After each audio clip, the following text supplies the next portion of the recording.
o WhatsApp, vou te mandar uma mensagem lá, por favor. Ah, tá ok.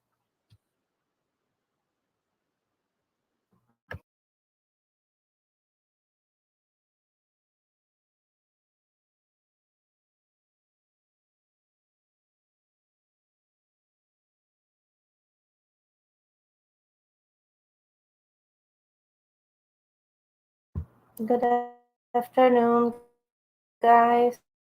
Estamos esperando para poder entrar, tá entrando.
Tá dando, it's working, Robert.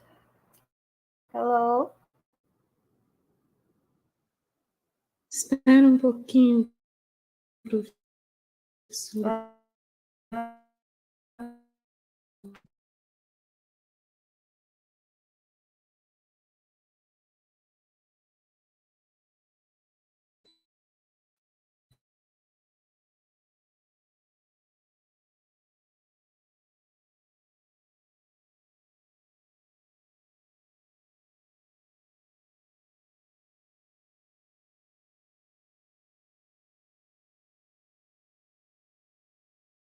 Robert, just to make it seem,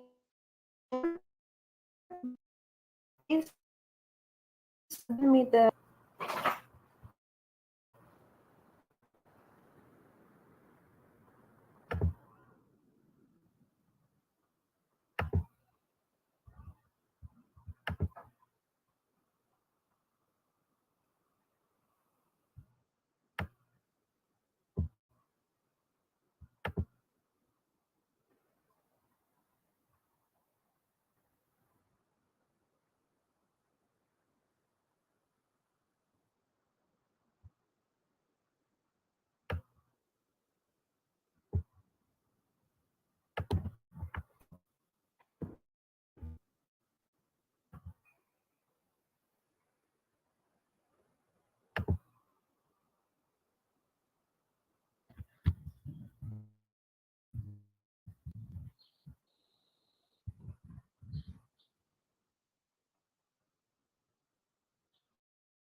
time you want to start.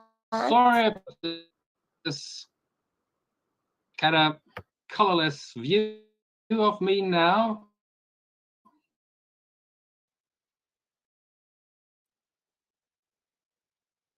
some reason, Firefox, the camel. Yeah, the present psycholinguistics, multilingualism, and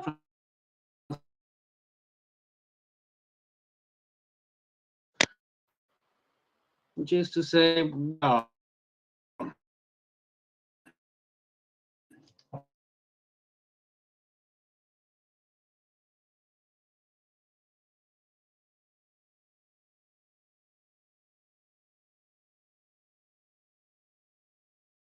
data and empirical work, but as I was the contact psycho asked me, but where is the point? What actually does it all lead? That set me think about actually quite a lot and gave me a new, better understanding of what I'm doing, and also an understand view of Connect. I should try to convey this to people. And I have the feeling that I'm waffling a bit. So instead, I'll rather just start off. Brief advertising. The things that I'm talking about more to be found in the article as well, but I'll do the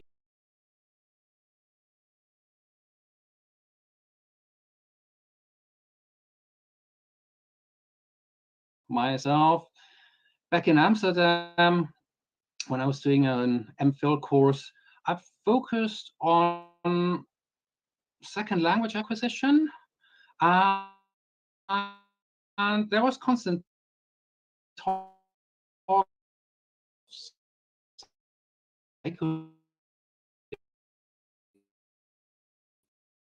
with point this lovely book, Thomas Goebbels' Psycholinguistics,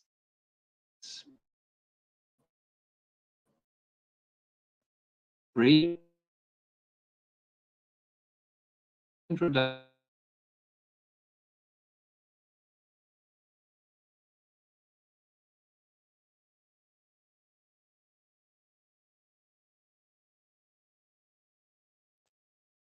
Point acquisition, I could understand that because I was doing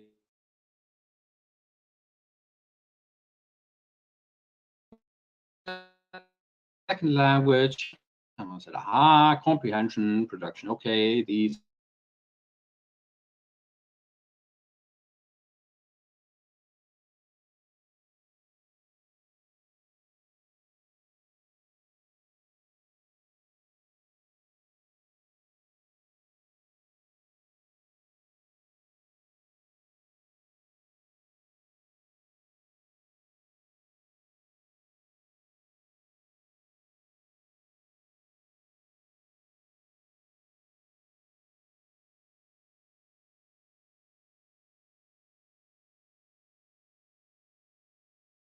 psycholinguistics. But with this information here, comprehension, production, and solution are it out into the field. And one of the first things you meet when you get into psycholinguistics, in particular when you're in Amsterdam or in the Netherlands, you are going to meet this. And the thing about this model, very lovely, is again, you see your comprehension side on the right and your formulator side on the left, and a shared lexicon. That kind of reflects what I have found in the psycholinguistics introduction. Is that can, whether they're comprehending or producing. And you may know that I have left out some there in the formulator. So this is a model from 19. That was not really fresh anymore when I studied, and it's not gotten any newer since. But I think it's still fairly helpful because it's a very reliable model, and a lot of research is based on that.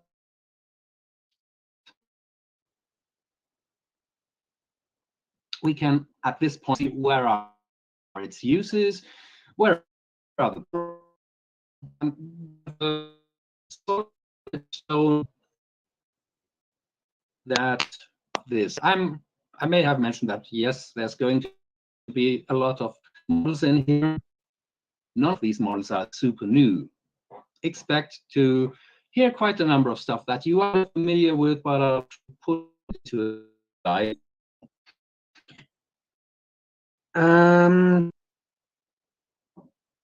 One thing that immediately struck me back then, however, was that there is not really any multilingualism in this model. That's kind of missing here. This is kind of overall language processing. What's going on? If I speak more than one language, myself, I speak probably 4.5 languages. Well, how does that work for me? And what do I do when I translate? Where are the changes to this system? And after a while, I had started in Edinburgh, got deeper and deeper into psycholinguistics, and at one point, K.S. Bott came around and presented his, not really fresh anymore either, his bilingual version of Lefer's blueprint model, which you may have seen or not. It's a kind of a small paper from 1992. It does not really contain this graphical formulation. I've taken that from a paper by Hartzacker and Pickering, who have reasons to discuss that. And this is in principle a model of production knowledge. And you see the articulator for the bilingual is presumably shared. And the Bott's model, the formulae are separate for languages. The lexicon is still a shared lexicon, so really everything in our mental lexicon is supposed to be in one storage space, storage area, as it were. The conceptualizer that connects this entire language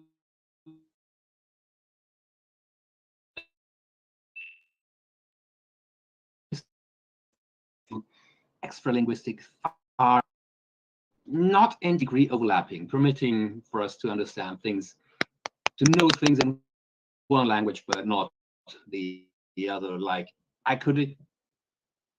will recognize hard fog because I've seen it in Edinburgh, but I would find it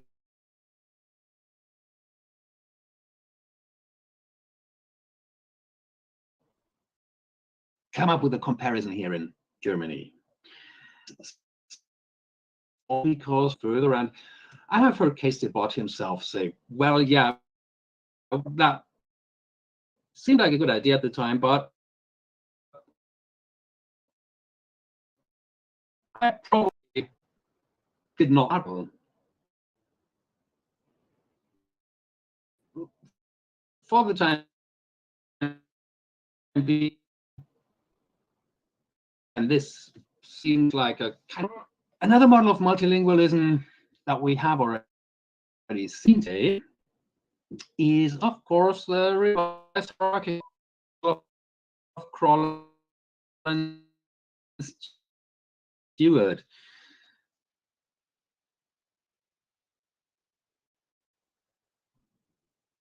The representations of the first and second language, and it's really important.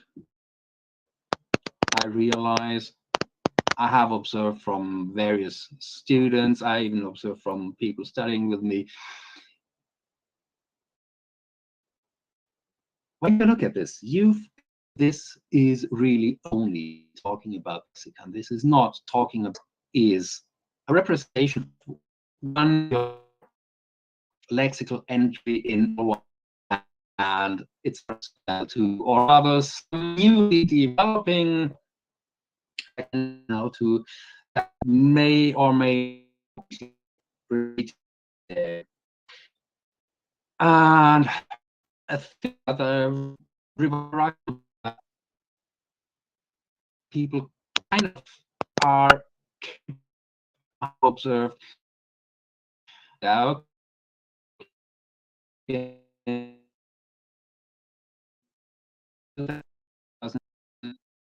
Just asking, okay, so this has been around for 25 years. Isn't it then come up with something better, directly connected, but rather mutually? And there's a number of other issues that they find.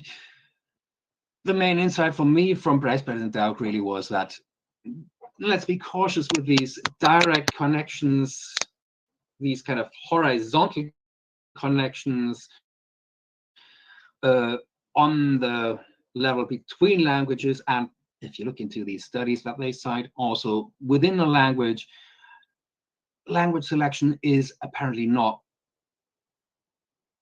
propagated within the lexicon, but coming colleagues up this criticism and pointed out that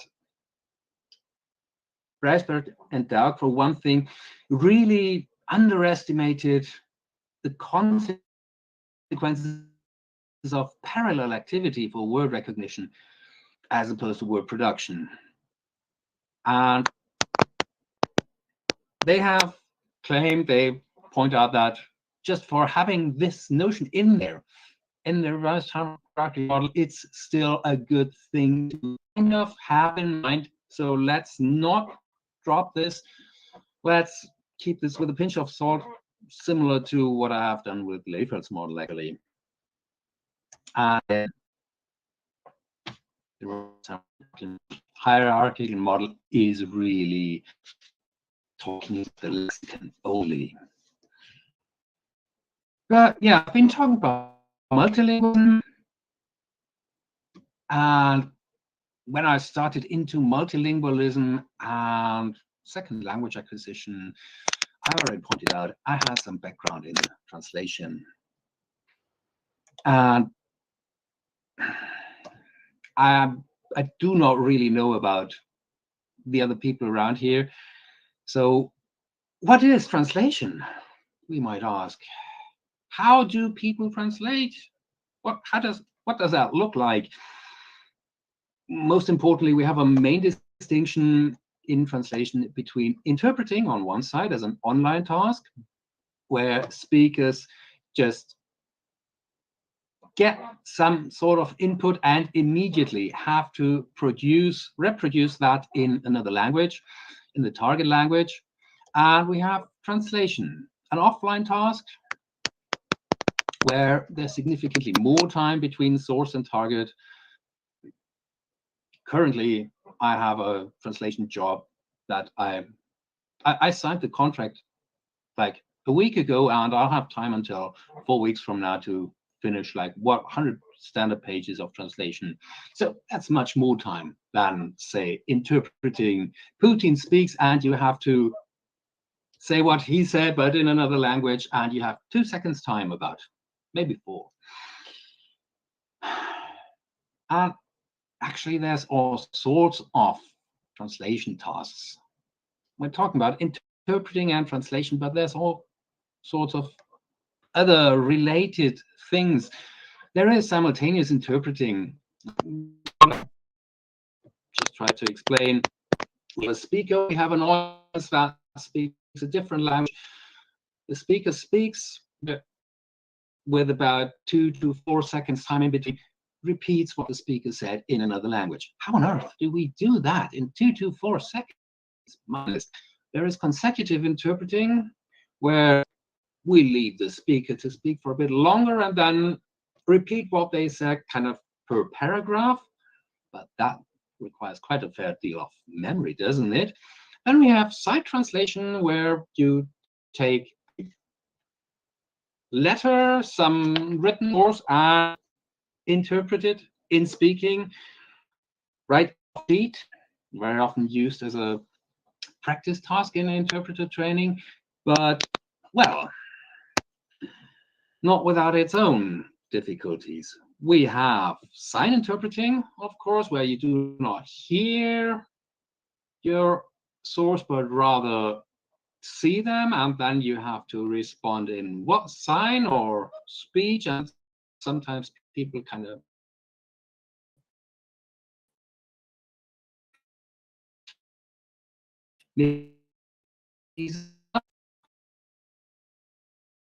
very interesting interpreting, where and/or interpreter and/or audience, and maybe the interpreter does not really see the speaker, so we do not really see their facial expression. We perhaps cannot really get the responses from the audience, so we are really kind of on short information in these cases, or there's subtitle translation, and so on and so on. Plenty of stuff. Basically, what I'm calling translation here is any type of human task where information is first retrieved through the cognitive representational framework of a source language, and then reproduced through the cognitive representational framework of a target language. Some people we have heard distinguish between three components of translation, namely input, processing, and output. I'll have some bits and pieces to say on that later on. From what I can see, there are three main variables to actually help us distinguish between these different types of tasks. Firstly, there is the density of information in a source. So can we actually hear the speaker, or do we only get to read the information? Do we see the speaker? Do we get their facial expression to support?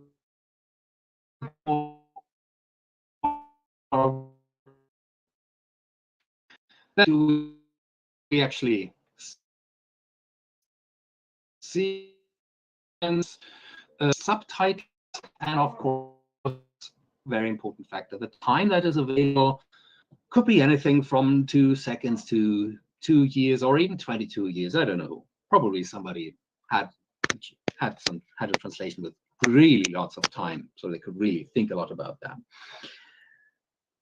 Okay, so that's kind of what I'm calling translation in general.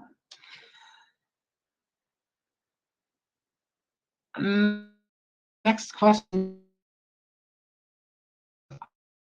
how do we conceive of translation now? But what is translation in a more linguistic framework? If you've been working with second language acquisition, you will be aware that typically we distinguish 4 language skills: listening, speaking, reading, and writing. Could it be that translation is a 5th language skill, as it were? I mean, certainly we can improve our translation skill, just like our reading or our writing skill. And if you're not a native speaker, you might improve also your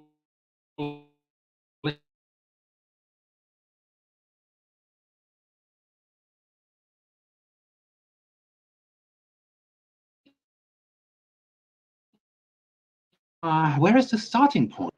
What is about translation? Commonly, we conceive of translation as a sort of combination of source language comprehension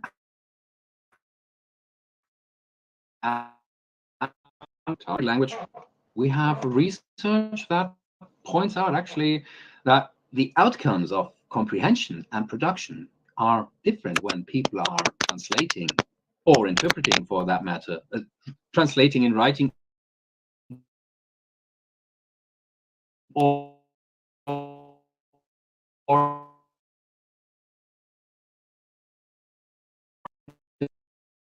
in speech.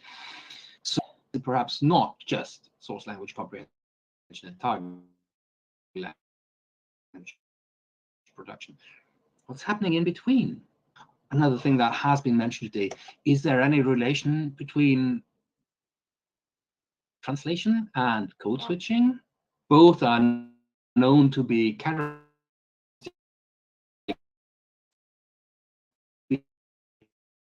activities of high proficiency multilinguals.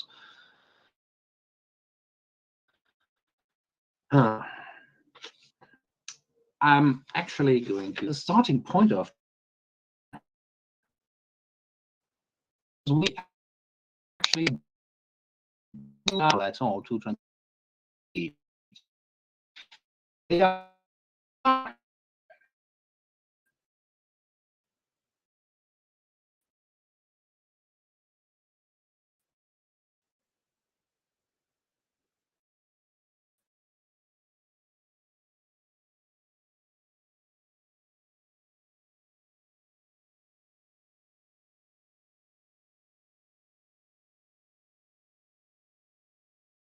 they have language proficiency. No, your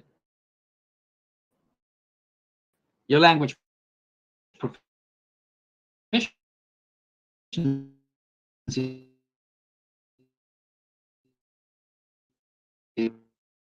when you translation it,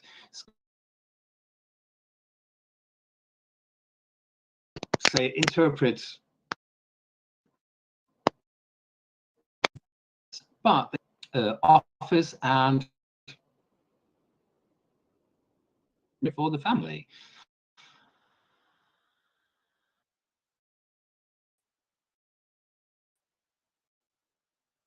Yeah, children, in the case of immigrants, how's that? Did they learn at some point? Where did children learn to translate? We actually have a meta study of Brian Harris and Bianca Sharwood from 1978, where they took all those early 20th century diaries, at least one out too many, you know, just, and they checked all these diary studies for instances considered to be translating, and they were able to at age 9 months, 1 year, 9 months. So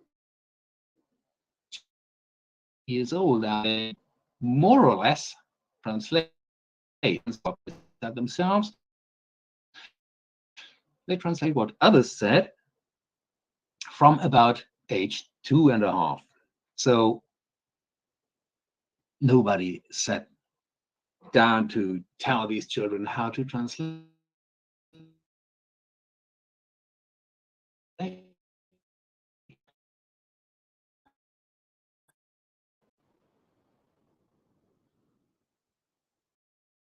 There has to be that the ability to translate not is used a lot by Harris. It seems to be kind of difficult for English speakers, and I've had several times in publications and others, people say, no, do not use. So fine with that in Brazil.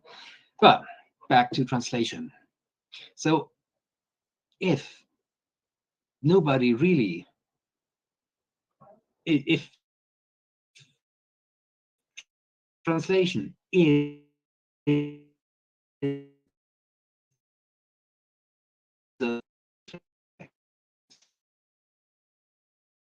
off, we can teach them how to translate. I've not been able to find out who said that. I think it has been Brian Harris,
Mingo or whichever other, just listen to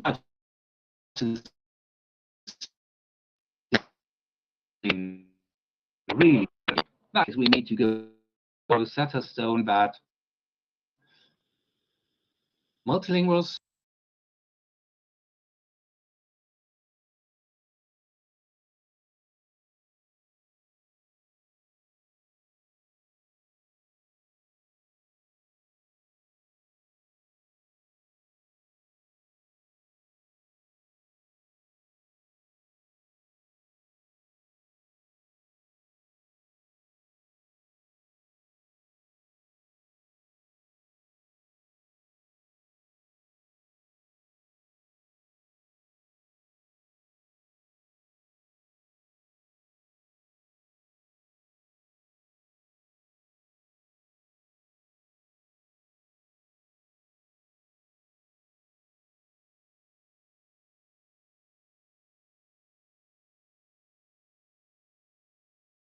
into Latin.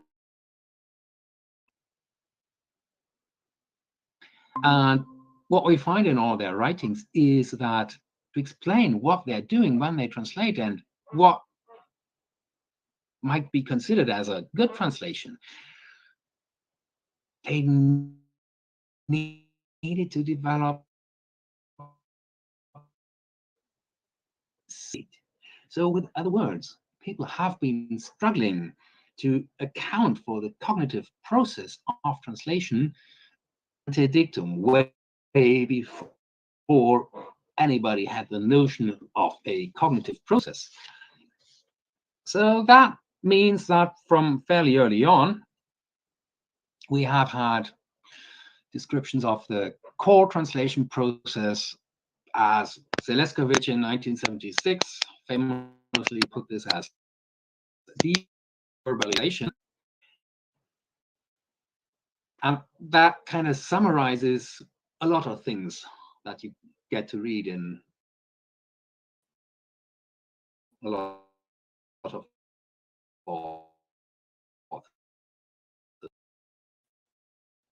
it's what I said earlier on. This and led to the linguistic and alinguistic cognitive system. It's stripped of all the words of all the language and just the ideas that are in the translated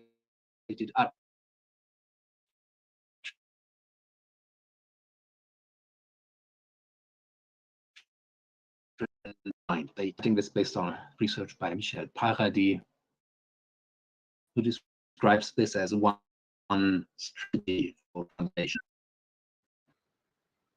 I might get around to say a bit more about that original position. Notice this kind of trialogue here. We have this the input, we have the processing, and we have the output.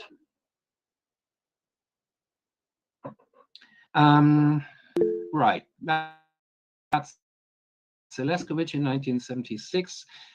After that was around the time when psycholinguistics slowly started to get going. Training for translators and interpreters was given, and Daniel Gilles, French researcher and teacher,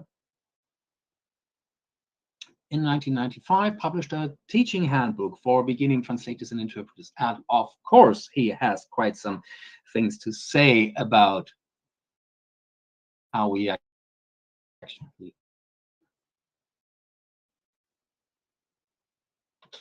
we need to take into account. But if we take that book, first thing that struck me at least, is this thing here. That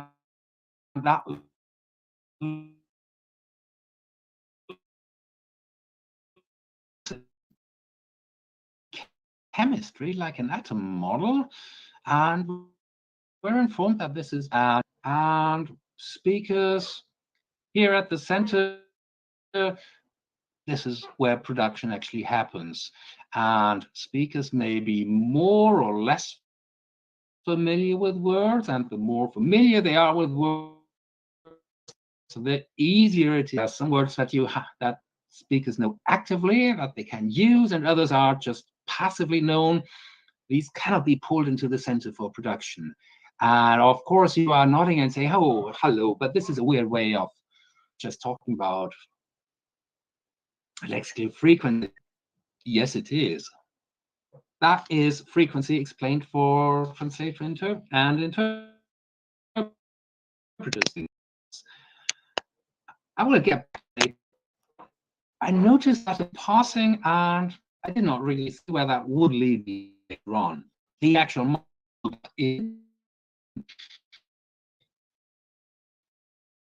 in Gilles 1995 is known as the models. Notice the plural. The illustration that goes with the efforts models is this. And it's actually talking about cognitive load effort. We see here the interpretation of one sentence. And on the top level, I couldn't find out anymore what sentence is presumably illustrated with this.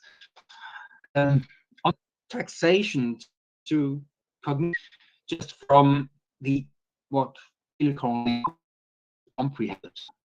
So there is a couple of words that are kind of unusual, but apart from that, there's kind of everyday talk going on. So these words are a bit of taxation, take some more thinking. Next level is what Jill calls the listening effort. In the I effort has changed input to intake. The L effort actually moves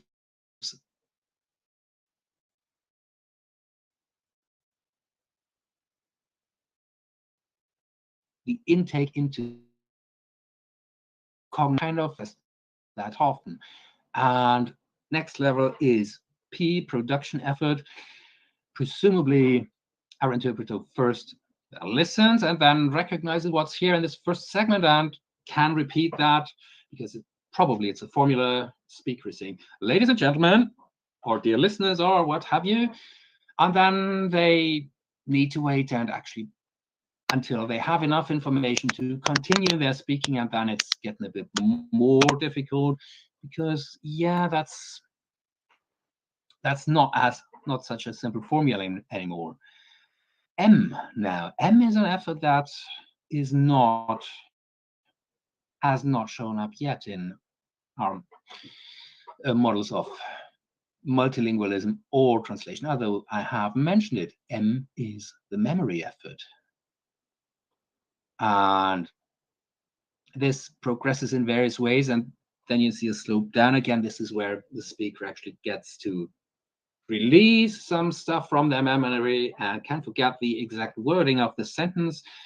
And adding all these efforts together, you get T, the total effort course. And these efforts models, they did not drop out of the blue, but actually Gilles here is basing this idea on David Green's observation from about 10 years before, that the energy that is available for our cognitive activation is not unlimited. In other words, cognitive activation is a limited resource. So Gilles is making a point that translation needs a lot of cognitive resource. He does not make a big deal about going from one language to the other. If you check these efforts, there is input comprehension, going from input to intake. There's listening, intake to conceptual to concept, and P, concept to production again, and M, just to retain things. But where is switching between languages? It's not there. Apparently, for Gilles, who is a professional interpreter, this is not such a big deal. But memory and the overall taxation of your mind. So, if you think about it, however, this is in some way just a graphic representation of the deverbalization model, isn't it?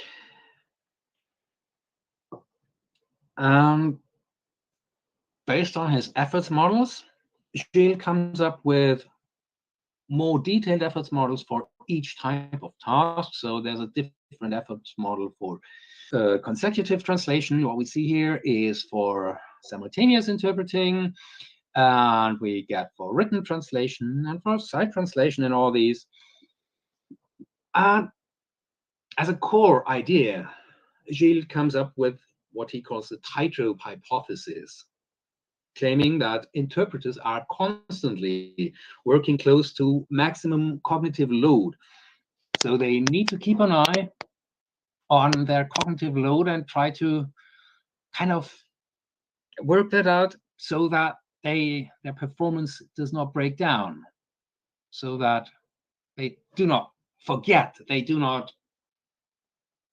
understand anymore, they do not produce something that's meaningless, because that, of course, is a nightmare for an interpreter. The speaker keeps going and going, and you cannot break down. You should not break down. It's a scary task. Right. So,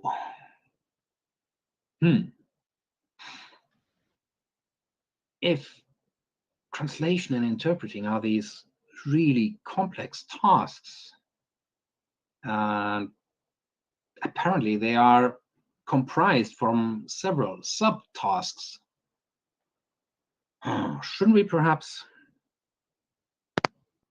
look into what's going on yeah, these limited resources, because there are no one elsewhere as well.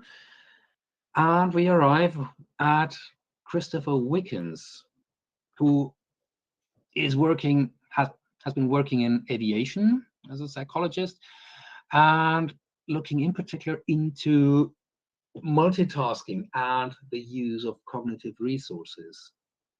And Wickens comes up with a model that sees not one resource of cognitive activation, but actually 4 of them. No, well, multiple resources in a 4-dimensional model that looks like this. Primarily, Wickens distinguishes between cognitive resources for perception and memory on one side, or perception and cognition, as he calls it here, and for response on the other side. He calls these stages of processing. But then any phenomenon is also either somewhere in the perceivable space around us, so spatial, either it's spatial or it's somewhere just a message that we get through language, verbal. That might be the response type or the code of whatever is perceived. And even in perception, there are different modalities. We get auditory and visual, the auditory and visual information of processing input. So we might get verbal, auditory perception. Somebody is speaking and they might be moving, that their motion would actually be auditory spatial input, changes to their voice. Similarly, we can find sign language. That's actually, yeah, the entire model is actually fairly nifty. It becomes 4-dimensional by Wickens's inclusion of focal and ambient vision. And that's, I found that quite interesting. I have not been doing a lot with eye tracking research, but maybe somebody else finds that even more intriguing than me and looks it up. Take this model and we ask interpreting researchers just what you do with it. And we find Kilian Sable, who in 2011, based on Wickens's work, came up with the cognitive load model of interpreting. Cognitive load model assumes different resources for different processes, and it takes these different resources from what Wickens distinguished. In consequence, Sable presents interpreting as this here. That looks intricate and tricky, but I'll talk you through it. On top, you see the source text, the text that is to be translated. And next row, you see first a lag, the time that the interpreter waits before they start their response, and then the actual response begins. And all these colored bars underneath are actually information about the cognitive load. First, what I set in yellow is storage. Again, the interpreter listens and commits to memory what they have heard so far until they can get rid of it, meaning the bar ends here. Unfortunately, if you look at the lowest bar, by the time the interpreter has uttered this first part, this we believe, they already have more information that, well, needs to be stored, committed to memory as well. I have not really any very clear idea how Saber piles up his storage information here, but that's the yellow part. And you see that may increase or decrease depending on the input, the difficulty perhaps of the input. Saber does not really make a clear statement about that. Similarly, Gilles only talked about more or less difficult words, partially related to that gravity model. So that's storage. Next two lines are Wickens's perceptual, auditory, verbal processing. So there's the input. Yeah, that's the light red line. But what's the dark red line? Actually, Saber here takes into account that the interpreter speaks and hears their own production. So we get our auditory feedback as we speak, as always. And this here is included in the models, not something that any of the previous models did. Next level, cognitive verbal processing. Again, the interpreter comprehends the input in bright green and also comes with what is going to be the output. And eventually, there's verbal response processing, the blue line. There's only one line because, yeah, you only get to speak once, even as an interpreter. And the next 6 lines, these are not random candy bars, but these actually go back to Wickens's 4-dimensional model, which is not complete without a conflict matrix that provides interference coefficients if several different types of tasks need to be done in parallel. And so this is what Saber has clocked up here. And the numbers at the bottom, this is the total cognitive load in these, in some arbitrary units, assuming that on each level there is the same type of load except for what the conflict matrix brings in. And so the load develops. Initially, it's easy, but then it's really going to be fairly taxing. Saber did not leave that just as a model, but actually took that to empirically research together with a student, with Kerzel. They found support for the cognitive load model, and also they noticed that, in fact, they could not find any clear evidence for the tightrope hypothesis of Gilles. So interpreters are not working all the time or that close to cognitive overload. It's a fairly tricky task, but if I remember correctly, Sebo says it's mostly really an issue of memory. Can we keep all these things in memory? Okay. That's the most recent model I have. My question to ask at this point is, can we relate this to psycholinguistics in any way? Should we do that even? Is it possible to compare these highly trained professionals, these interpreters and translators? Can we compare these to our common or garden multilinguals, the people that sit in our courses that we meet on the bus or that ask for the way or what have you? Well, we go back to Harris and Sharwood. And the finding that translation is with every bilingual from the moment they start to be bilingual means that processing of multilinguals and translators is presumably not qualitatively different, because translators are not doing something that is entirely foreign to multilinguals. They're using the same thing, just way better. Think of Placido Domingo and you're singing in the shower. Right. So, if these two groups are the same, is it then possible to compare them and describe the differences between them?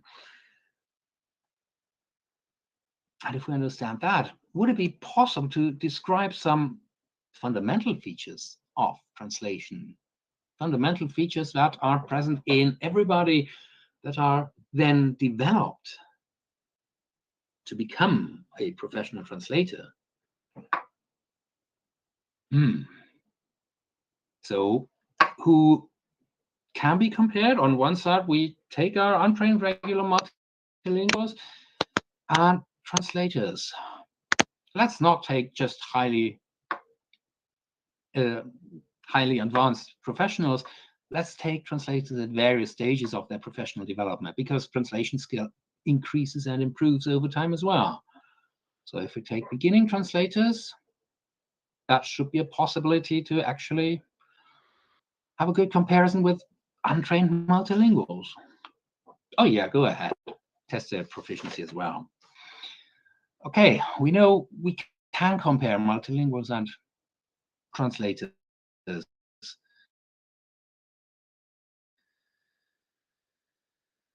What do we compare them in? Well, let's not have offline translation tasks. These are tricky because there's a lot of post-processing and editing going on. And this is valid research, but it's not something that I personally can easily perceive how I could do that in a lab. Tell me if you have a good idea. Rather, let's have a look at characteristic task paradigms in translation. The new set of contents is comprehended in the language, and the identical set of contents is produced in the other language. In psycholinguistic studies, participants either comprehend a new set of contents or they produce a new set of contents. You see the differences.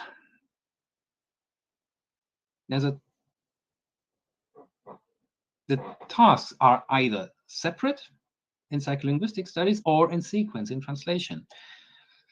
In psycholinguistic studies, production always generates its content. In translation, it does not. Oh, one thing that I may point out regarding can we have translators in psycholinguistic studies? Actually, this has been done. I have tried that, and I know Sarah Bernoulli has tried that, because, of course, we have translation course at our university, and these are multilinguals, and come on, these are highly proficiency but bilinguals. We can have them in our study, can't we? No, we can't. Sarah Bernoulli had about 20 translators in her study, and she had to remove every single one of them because they behaved different from multilinguals in what she did. And similar was my experience. No, do not expect translators to behave the same way that your multilinguals do. We really need to start at the very beginning. We need to understand what are regular people doing as they translate, so we can understand how beginning translator students do it differently. But then, hold on, if we need to be cautious who to compare it, we need to start at the beginning. We might need some different tasks here, really. Because like I said, there's a difference in how the various tasks are administered in psycholinguistic experimentation, and psycholinguists have people generate content, whereas for translators, content is not an issue. That's just a given. That just modulates some variables of the lexicon. So what we need to do is we need to compare translation, or better interpreting, with online tasks. So not like written translation, with online tasks that are not cross-linguistic, but in which no content generation is involved. What might that be? Well, on one side, we could paraphrase things. We could say the same thing, but put it in different words.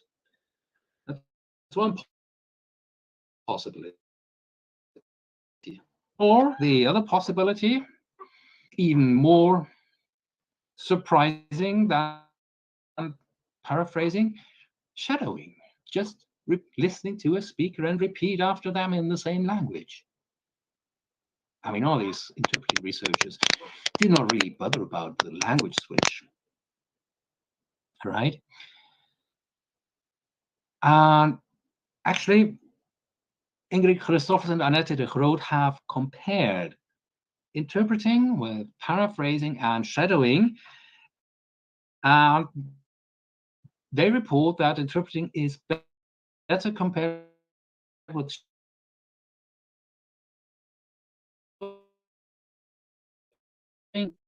with and if you cannot later on, because I think it's fairly obvious.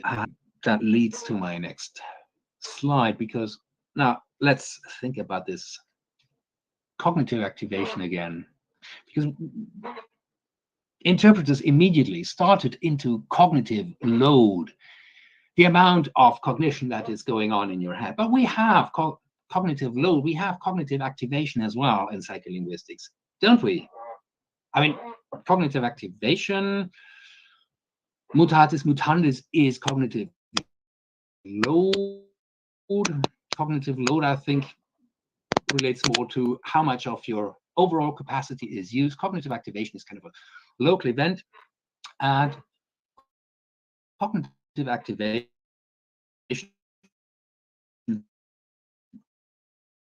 around in processing account in lab work, 1986 spreading activation account of sentence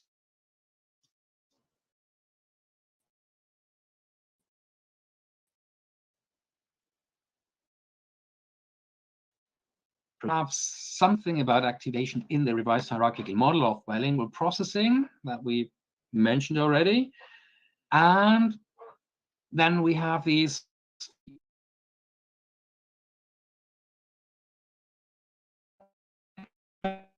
models of lexical, but none of these network accounts really fits into Liefeld's model. quite possibly, this is the stance that Lefeld takes in this 1999 paper.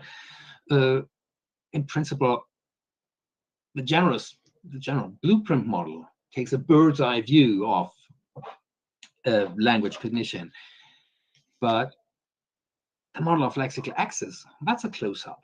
That's really looking at the satellite image and scanning out the area around your home, as it were. But we still kind of can conceive how this is included in the blueprint model, even if nodes, connections, certainly not connection strengths, can be shown at the blueprint level. But connection strengths are something that we need. The Hebbian principle, cognitive nodes that are activated frequently are more easily to activate, are apparently a crucial feature in all this. We've seen the reverse hierarchy model that is based on this Hebbian principle.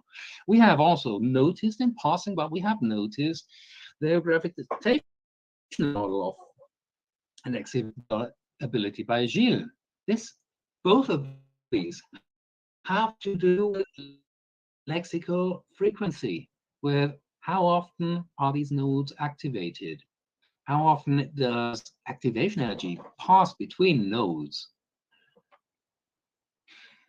So we've got to keep a mind on this if we want to understand translation in psycholinguistic terms. We need to keep an eye on lexical frequency. And the other thing that we need to keep an eye on, because it has to do with activation, is, of course, lexical priming. And at this point, let me introduce you to the murre. This bird is called a murre, and you may not have heard of it. The murre is spelled like this. And being a bird, there is all sorts of features it might have. It might be colorful, it might have to do with trees, it might be black and white, it might fly or not, it might be an animal or a bird, it swims, it dives, all sorts of things, really. So I'll talk about the murre. The murre is a bird that lives in the northern hemisphere. It's capable of flying, not too well, but fair enough. It's swimming, it's diving, it's eating fish. Its colors are mostly black and white. We cannot see in this etching here. The head is kind of brown, but it's mostly black and white, really. Right. If my description reminds you of something, these are all features that the murre really has. If these features remind you of something, these in particular, it's black and white. It's an animal that is a bird. It swims, it dives, it eats fish, and it lives in polar regions. You will realize that this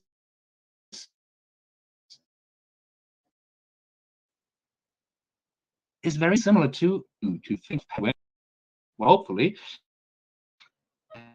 penguin, of course, you find the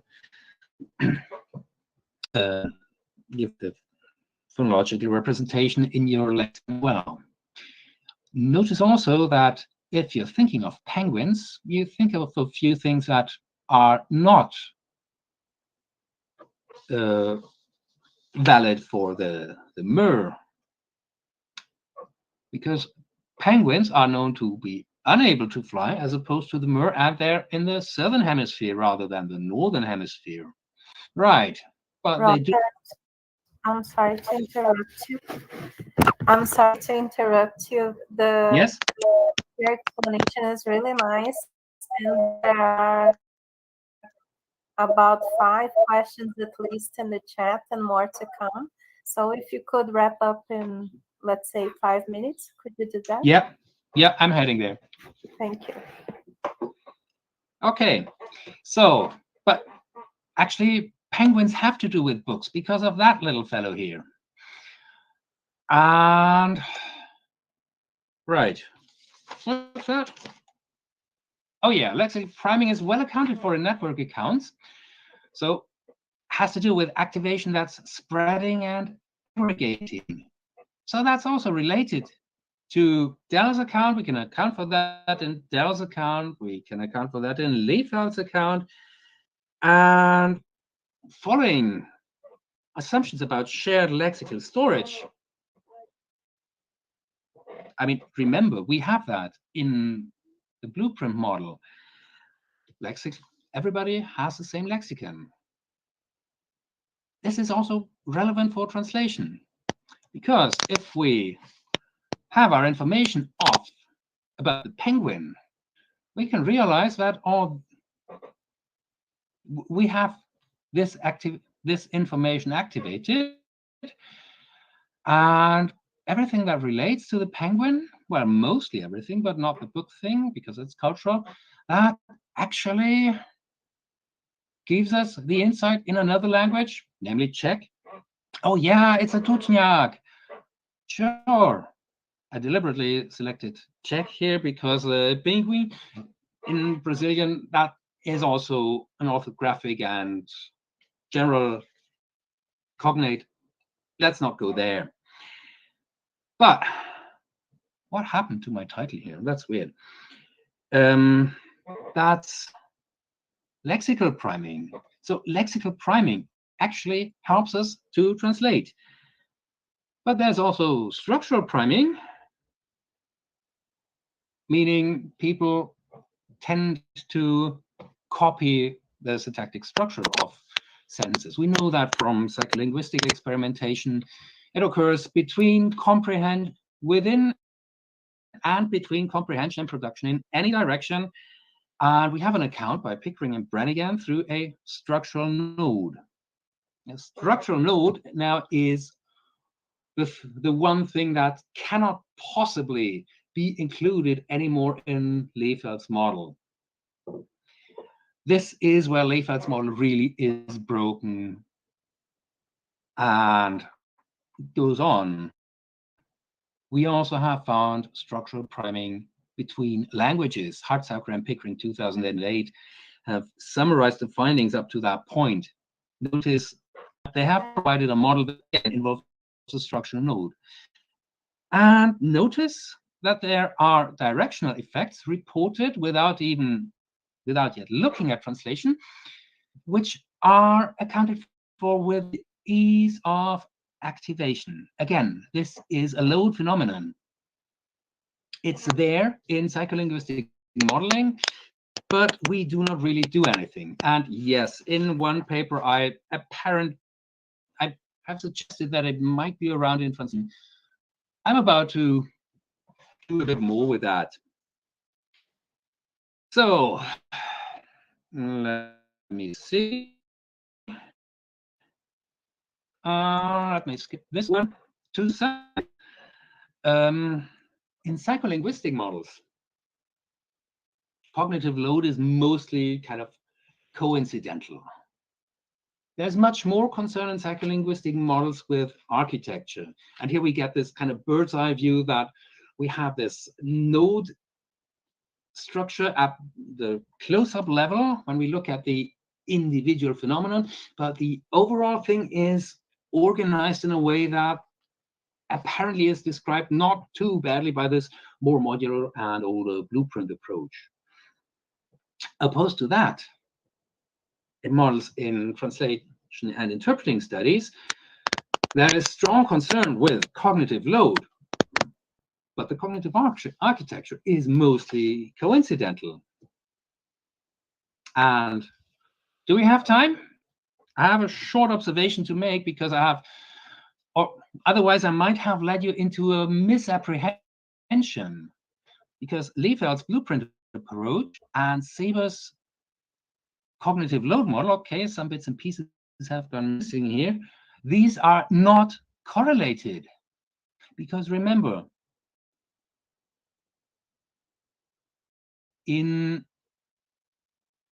Siebert's cognitive model, we have auditory verbal perception. In red, we have verbal cognition, and we have verbal vocal verbal response processing.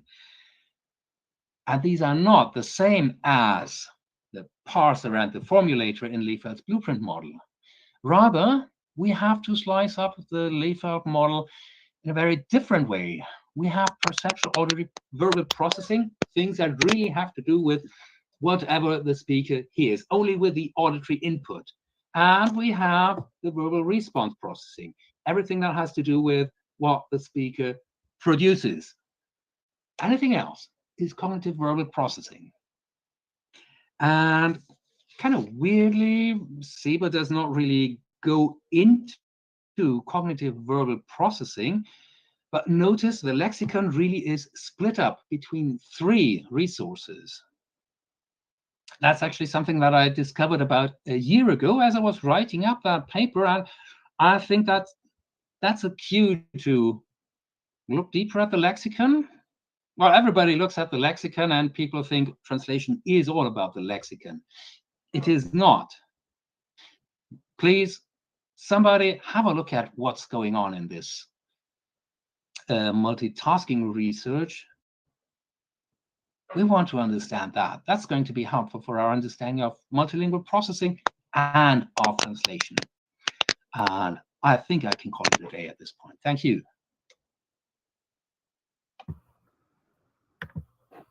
Thank you very much, Robert. I think you gave us a lot to think about, right, Mayusi? Yeah, thank you. Right. Thank you so much for this wonderful talk. There's so much material there for us to discuss. I mean, we could start actually from the end. But I'll pose my question and then I will need to pick what you want to bring discuss. them on. Write me mail. At some point, if you come up with some ideas later. But I'd love to talk more about what you said, which is, I don't know if I understood it correctly, but it looks like what you said was that Leyfeld model does not account for structural priming in the pickering, but also I'm going to read the questions here, right? And then because these are students' questions, and then maybe they're more relevant. Yes. So lots of people congratulating you on the talk, Robert, and Ariela Comioto is saying, Professor Meyer, thank you for your talk. Many models of bilingualism consider bilinguals who speak in L1 and then, so many models of bilingualism consider bilinguals people who speak in L1 and in L2. But we have many heritage languages. And some authors say that L2 and heritage languages are different. Do you think that there are models that support specifying heritage languages? Yes, definitely. We do really status of the heritage language, because a heritage language is a language that you learn initially as an L1, but then it falls into disuse, and you put way more use into a language that is learned later on. So these remnants of the heritage language are still somewhere there in your cognition. That's still some preferences that are set, and we need to understand how does that work? How does a language that is learned later actually take over as a person's main language? If we got that, we understand the heritage language better, and then we can see what that is actually doing in your bilingualism. Right? Is that sufficient? I could go on for hours. Yeah. So Natalia Pinheiro was saying, thank you for your talk, Professor Meyer. What would you say are the main differences between translation of a text and interpreting in a conference, for example?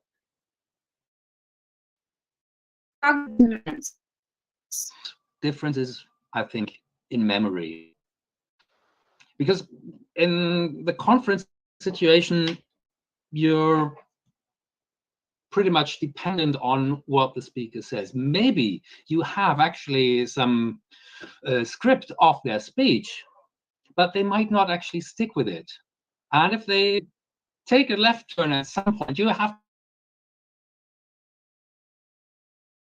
mind. You have what is written. In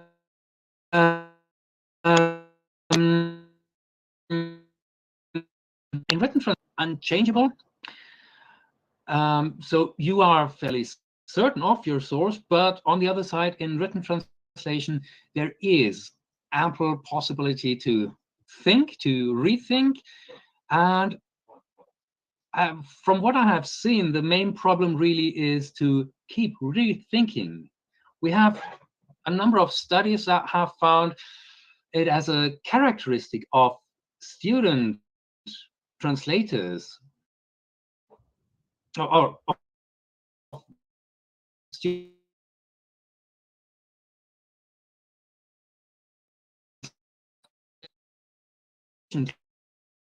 class, but just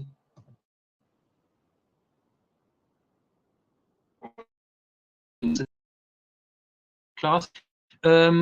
In their translation, they notice and they focus on this, and they rehash them until they get their as a, so in written translation, the main difficulty is to look at the things that you think have been easy. Do not trust yourself. Yeah. So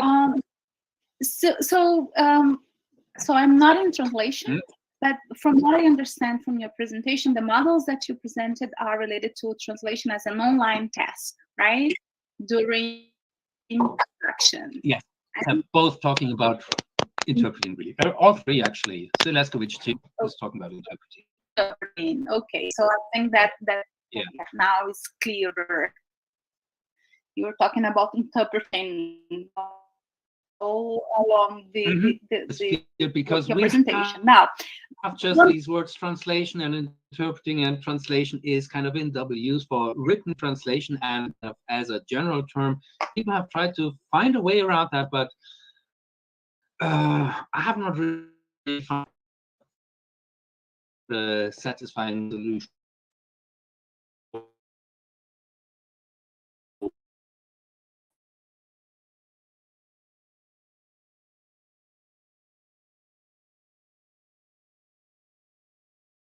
Get the immediate responses, the immediate production.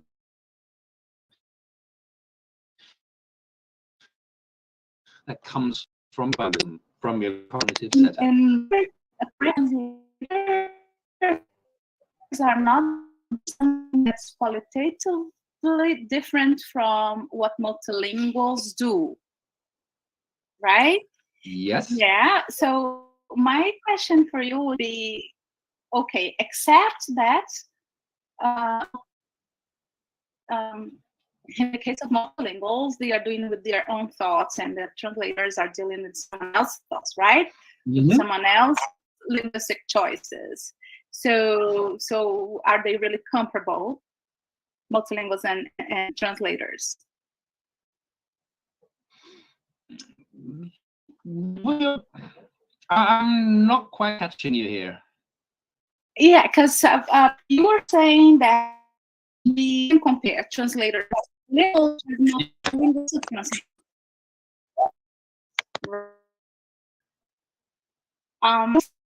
translating the way translators translate, Okay, right? yeah. Okay. I see. So my question is, are they really What you- comparable? So can we really say that there's something that is qualitatively different from multilinguals? Okay, two things. First, minor note, I realize now that quality was kind of is a problematic term here, because it might be understood as talking about what they are doing or about the quality, how good are they doing it. So perhaps it's more ontologically not really different, or phenomenologically correct. Can we compare multilinguals and translators? Well, we know that the skill that the translation translators have is based on the ability that arises of multilingualism. We would like to add, how do you correct multilingualism? There has to be a comparison at some point. First, however, we need to understand what is basically going with the task.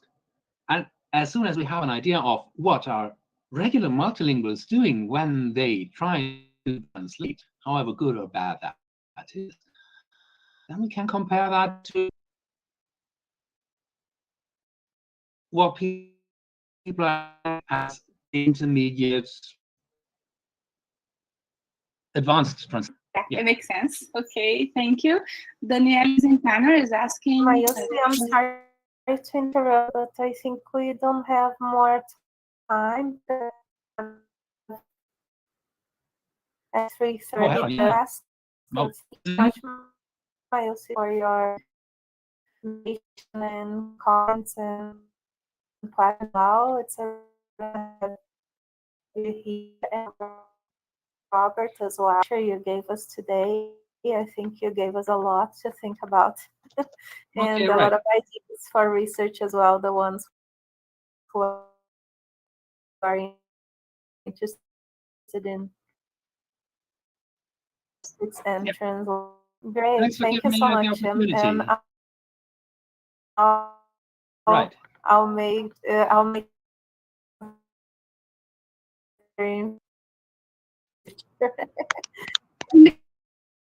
so perhaps Robert can address questions also via email, right? Yes, that's correct. So that's amazing. My ignorant address is currently kind of broken, so please use this one that I've just put in. Okay, I'll also take note here, and anyone who asks me about it. The ignorant address is going to work again, but currently I cannot immediately respond. No. That's all. All right. Thank you so much. Right. And yes. Please keep it with us. Maya out. All right. Now we have Natalia already in, right, Natalia? Yes, I'm here waiting for you. I'm sorry that we had a little bit of a delay, but no problem. Interesting discussion anyway. Thank you so much. And it has to do with my presentation today. Of course, actually. Because we're having a whole day dedicated to psycholinguistics and translation today. Yeah, exactly. If you would like to try out your presentation. I'm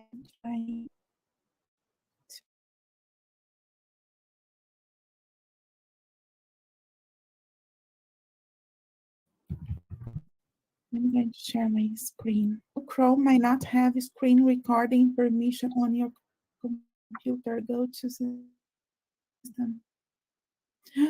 Oh gosh, I think I'm gonna have to change the computer and re-enter the link again. Is that okay? Yeah, that's okay, no problem. Okay, I will the chat here and change computer. Okay. So then we can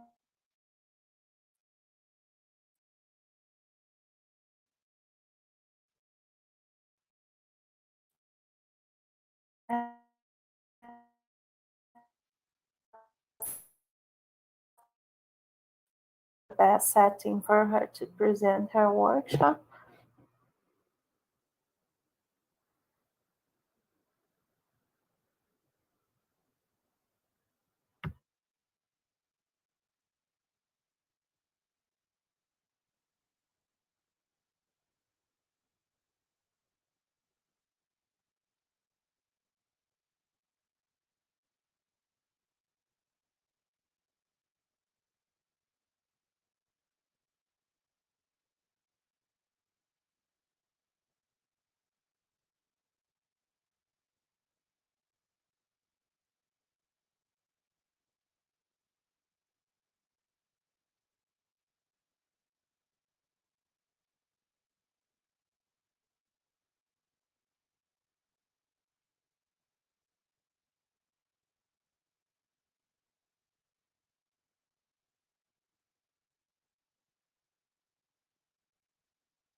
So can you see my screen now?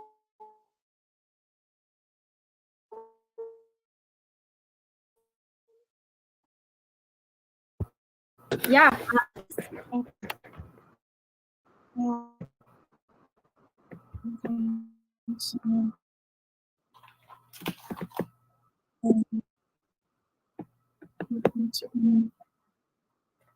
Okay. Yeah. Now it's full screen. And that's the screen. Yeah, just my screen.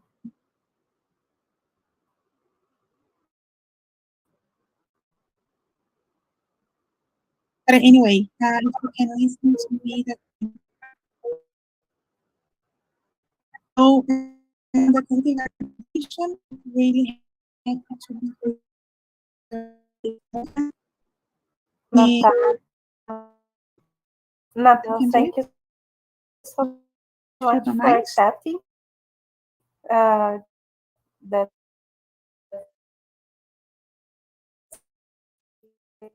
thing to say, and it's a great pleasure to have you here. And Kindle,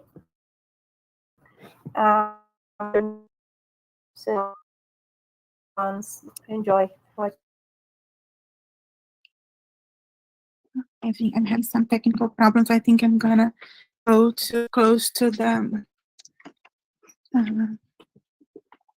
Just a moment.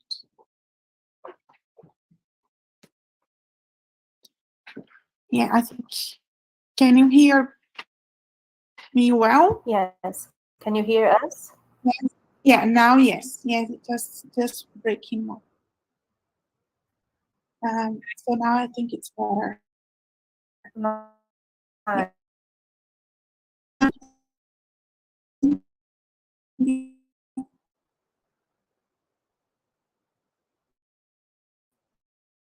I'm going to present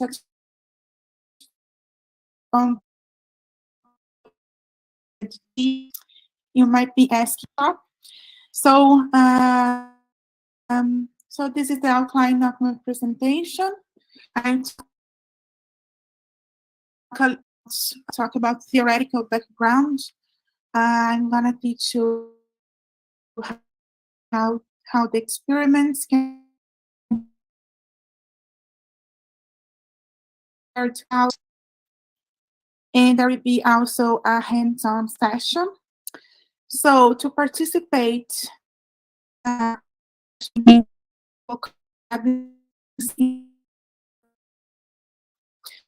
so I recommend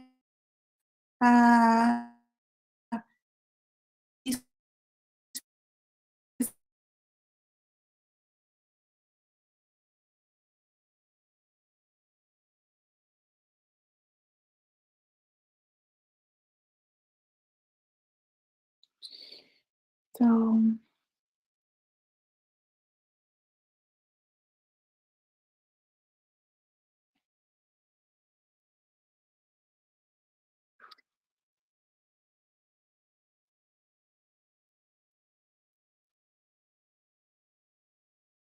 gonna paste into the chat.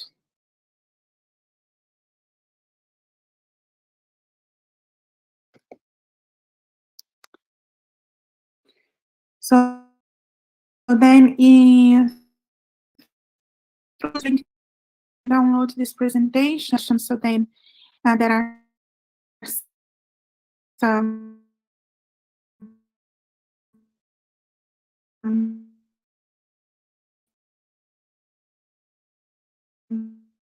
clicks the hands-on session. What else? So if you have questions at any point, you can write into chat box whenever. Actually, I think it'd be better if I could answer questions after this break, because I prepared 2 breaks during this tutorial. Okay. So a little bit Center for Applied Artificial at the School of Computer Science, University College Dublin. Very soon, in January, as an assistant for human-computer interaction, School of Computer research focuses on the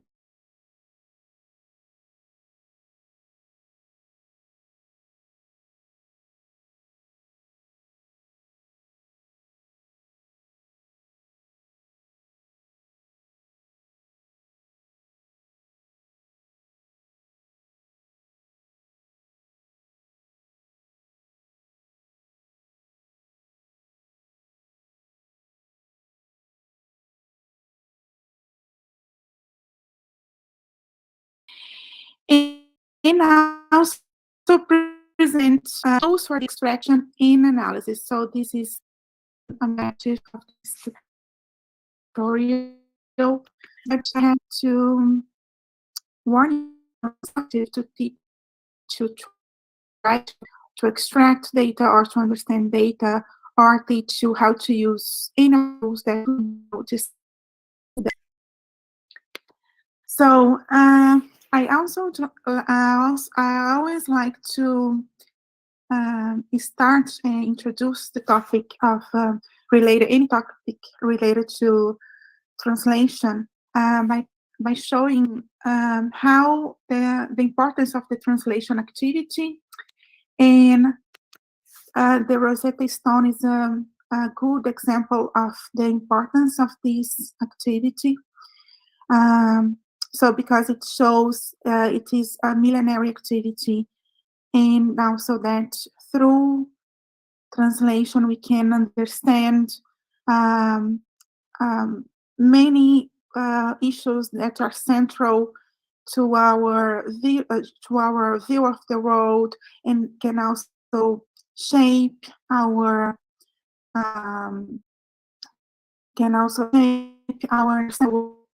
world. So we need translation to politics and many things, and that's why research on translation needs serious academic career.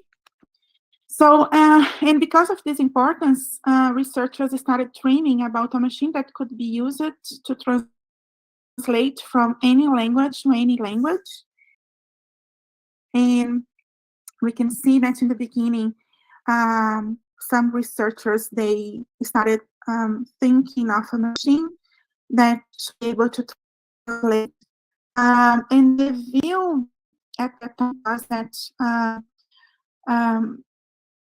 language is just another code. But we can see it's not that simple. But what we can see nowadays is that the researchers were quite successful in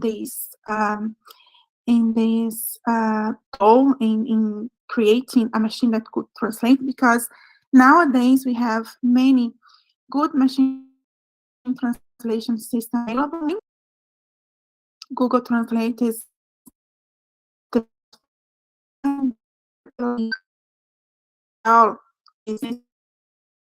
here in Europe. And nowadays, things can do many things that we could never imagine. Just a few years ago, for instance, we can translate entire web pages nowadays. We have nowadays instant voice translation, instant Google earbuds voice translation, right? From images, and we can also translate entire documents without changing the formatting. So the systems, they not only are efficient in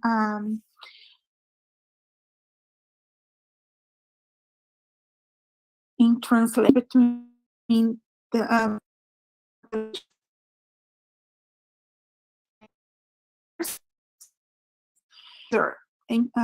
improved a lot over the years. Advances in machine translation, people are changing their perception in relation to the importance of these systems. So nowadays, most people consider using a machine translation system as important or very important. And because I think adding translation systems to their workflow, because machine translation systems, they can increase the productivity of translators in this globalized world that demands more and more translations, and translators, they have to be very efficient in providing good quality translations as fast as possible.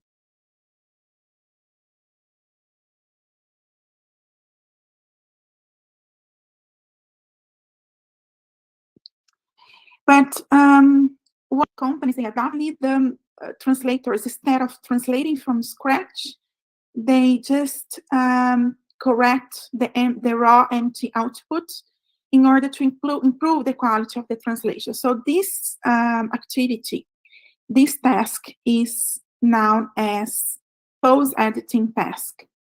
And there are levels of post-editing. So full post-editing and light post-editing, for instance, with the full post-editing, translators, they are instructed to provide to provide high-quality translation, right? High-quality translation, I mean translation that is in a publishable format. And light post-editing can be used just to improve the readability of the empty output, and also to make sure that the message of the source text is being properly translated into the target language. So basically, this is the main definition of post-editing. But the problem is that research has shown that most people human translated texts then post-edit the texts. And this is something complicated because, as we have seen, we need machine translation and we need post-editing because we need to improve, we need to increase the productivity, right? But sometimes, but humans don't consider the quality of human translated texts. So probably there are features that differentiate, that make these texts apart. So that make them post-edited texts different from human translated texts. And so that's why this research is important, because first, because we can inform translators on like the processes that actually the obstacles that they are going to face during the post-editing task, and also differences, what they can do to improve or to achieve a human translation quality.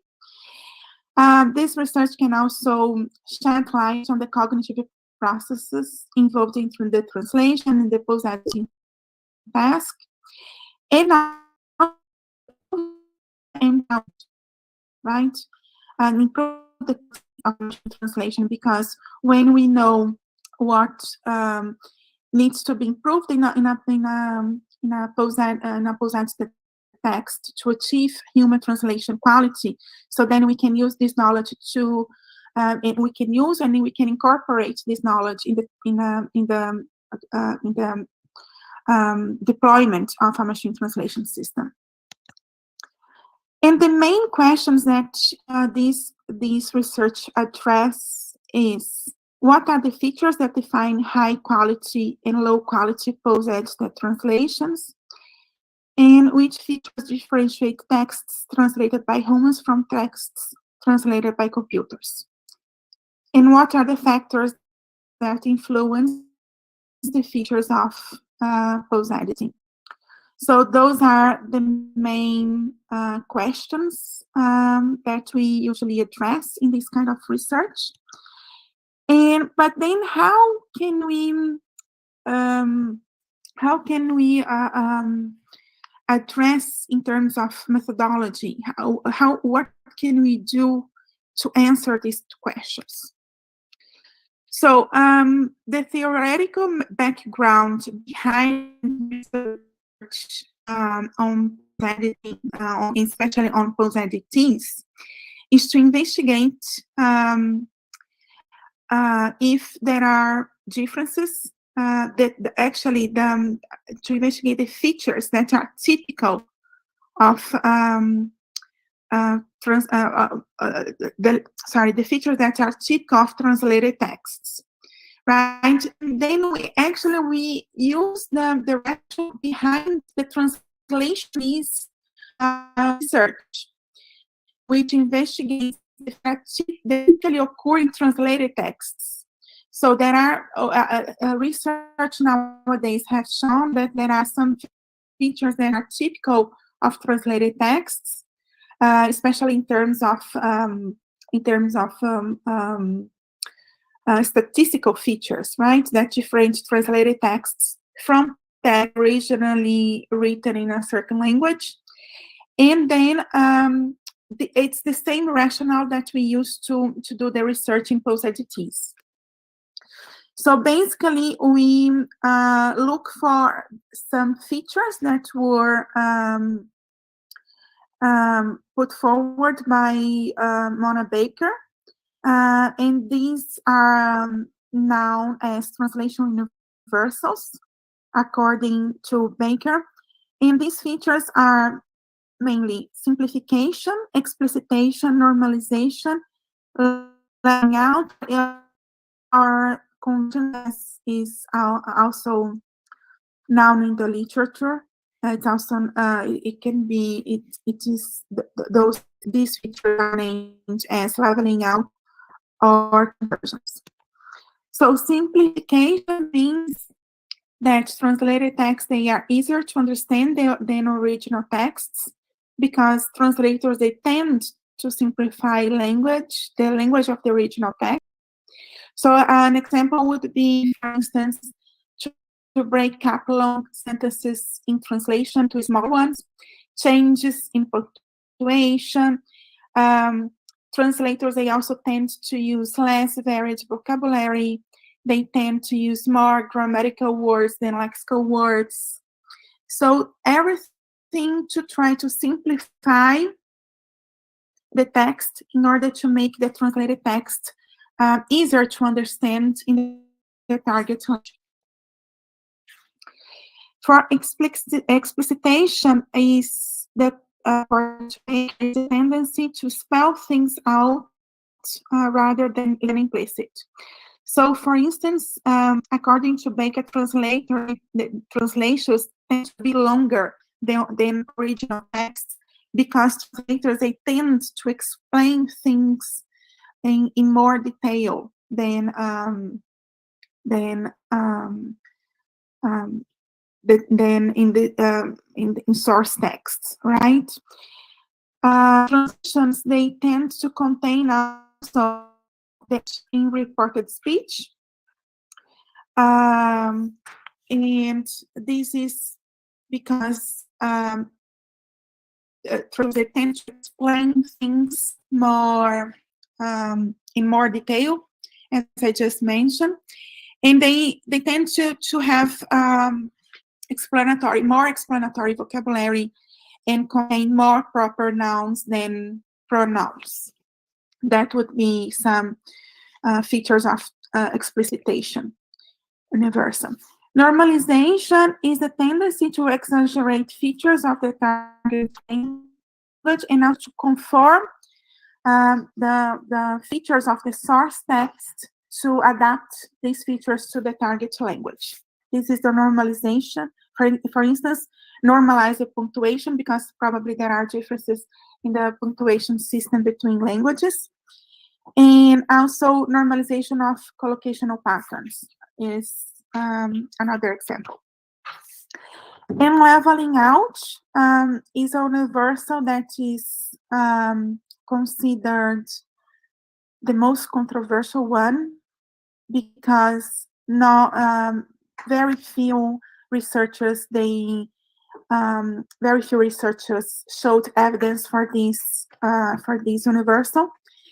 And it means that translations tend to be more similar to each other in terms of features than individual texts in a comparable corpus of source texts.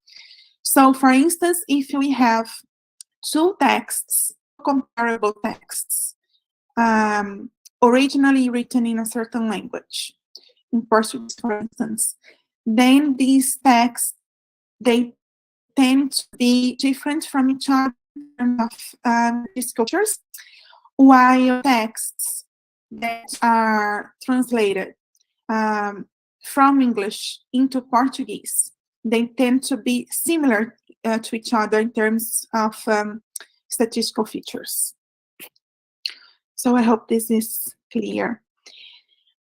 So in the literature, we can see some evidence for translation needs for these statistical features, for simplification, explicitation, and normalization.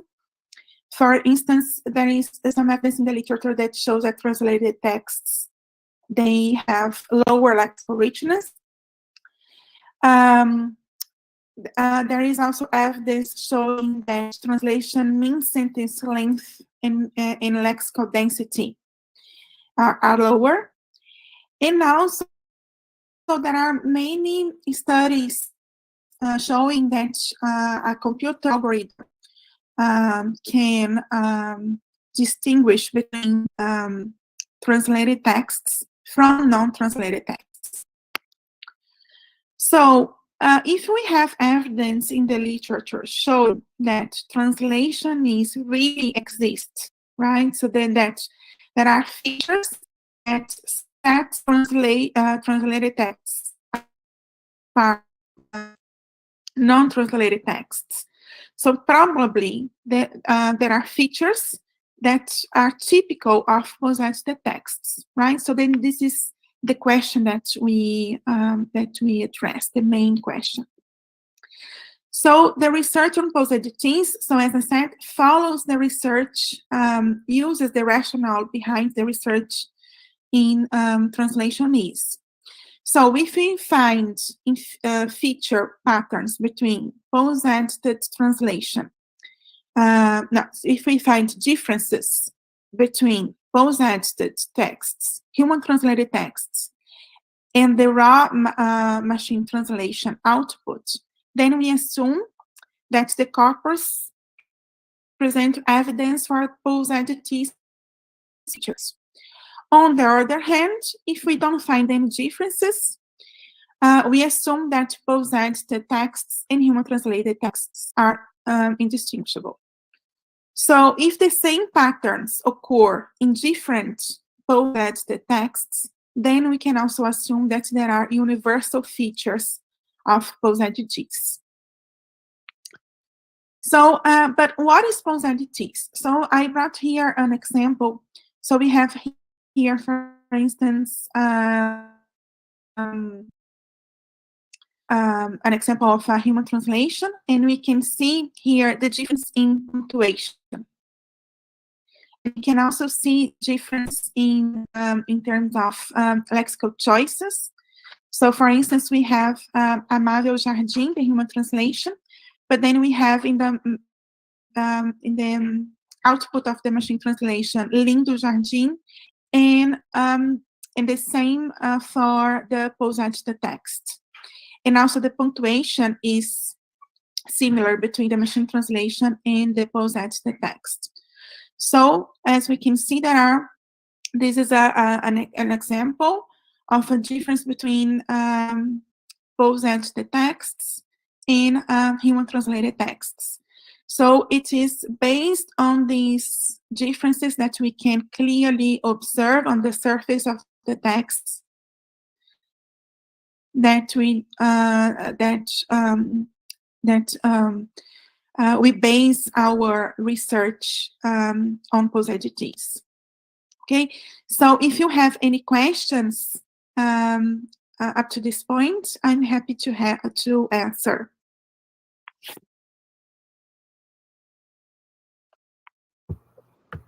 Hello, guys.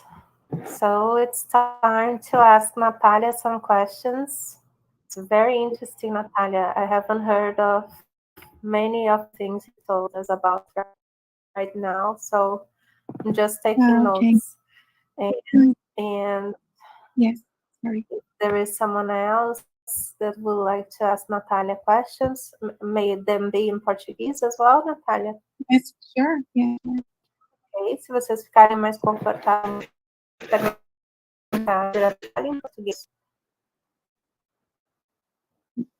Então, eu posso ir em frente, então.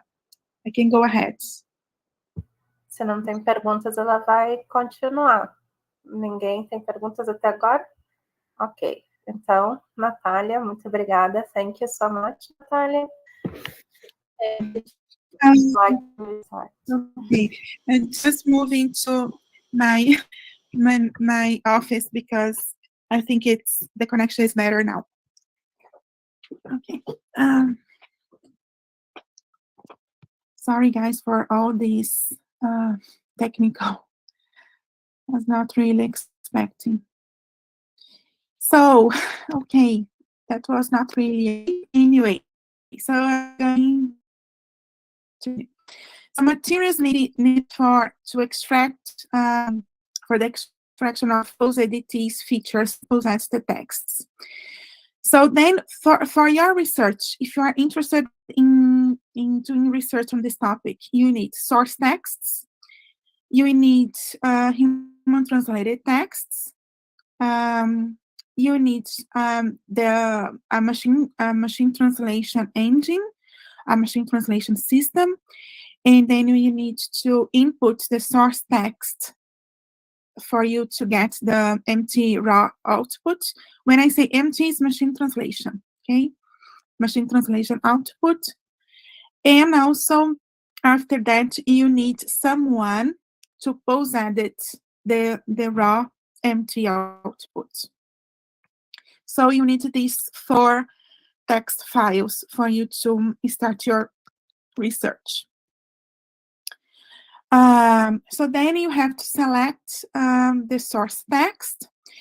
You need it's possible to find online some parallel corpus, right, with source text in a language, for instance, in English, human translated into Portuguese. This is difficult to find. And then you can use source text to be translated by a machine translation system.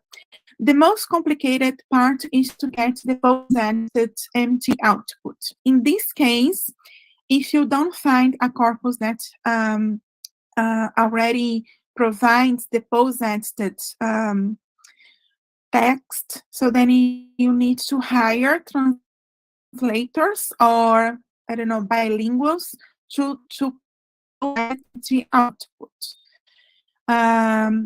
So this is can be a little bit more complicated because sometimes post-editing a text require budget to pay translators or to pay anyone bilinguals to translate or to improve the quality of the empty output, right? When you select your source text, you have to make sure that the source text was originally written in certain language, because if you find something online, for instance, you can probably instead of being downloading texts that are originally written in a certain language, they are actually translations, right, from one language into another. And the source text should have a human translation, right? Or you have to hire a translator to translate the text. For the human translation, you should make sure translated text is no interference by any translation tool, such as translation memories or machine translation systems. And the human translation should not be an indirect translation. So, for instance, an English translation of a Spanish text originally written in Russian. So probably there will be loads of interference in this text. So then we have to make sure that the human translation is a translation from a text originally written in a certain language, and that the human translation, if it is available online, it is a human translation from scratch with no and not an indirect translation. And the empty engine. The empty engine, you can choose whatever engine you like. That will depend on your research questions. So you can choose among the various web-based empty engines available. You can choose different technologies. For instance, there are different types of machine translation systems. There are statistical machine translation systems. Currently, most of them machine translation engines that are available online, especially those available online, they are neural machine translation systems. This means that neural machine translation systems, they are the most up-to-date systems that we have nowadays, and they were built using deep learning technologies, using neural networks technologies, right? And the most old, the most old ones are the rule-based machine translation systems, and probably they are hard to find nowadays. But if you have one, or if you're, I don't know, if you work in a lab that has already built a rule-based system, you can use this one and compare. And of course, that depends on your research questions. And now you can also use engine you want to test, right? So there are some people that built their own empty engine. This is not too complicated to do nowadays. So then if they want to test, and if they want to do research on post-entities using these custom-built empty engines, those can also be used. In relation to the, if you choose a web-based empty engine, for instance, a Google Translate,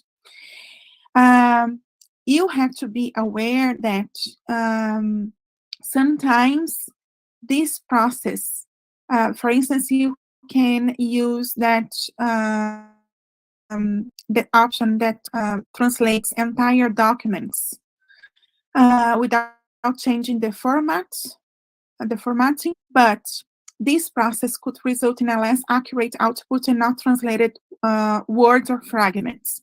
That happened to me many times with Google Translate, and sometimes we just need to split the document to parts if it's too long, and then merge the parts together later on, so then you can get a more accurate output of the engine from this engine. Okay. And how can we post-edit the empty output? As I said, you can recruit post-editors, volunteer or paid, but there are also some texts, some corpus available online, some corpus available online that provides the source text, the human translated text, and the post-edited version of this text. So if you downloaded this presentation, if you click here, you'll be directed to 2 examples of this corpus available online. And another thing that you need to choose a tool used for the post-editing task. And also you need to create the guidelines for the post-editing task. So in relation to the tool, I would first talk about the recruiting participants or post-editors, right? So then you need to define the profile of your post-editor. So the background of the post-editor depends on your questions. So, for instance, you can recruit experienced translators and ask them to post-edit your text. You can recruit student translators, bilingual professionals, or bilingual students. So then you can, for instance, compare the influence of the different backgrounds on the post-editing's features.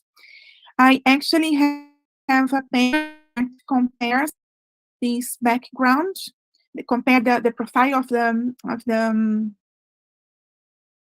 post-editors, and we can see there are differences. There is an impact on the post-editing's features depending on who post-edited the text.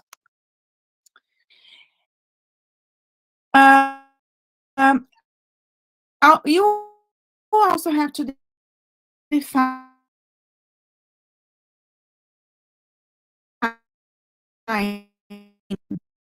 are going to, which is that can publish that is produced by a publishable professional quality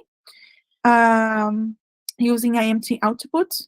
So the level of the quality is defined as being comprehensible, accurate, with a good syntax, good grammar and punctuation.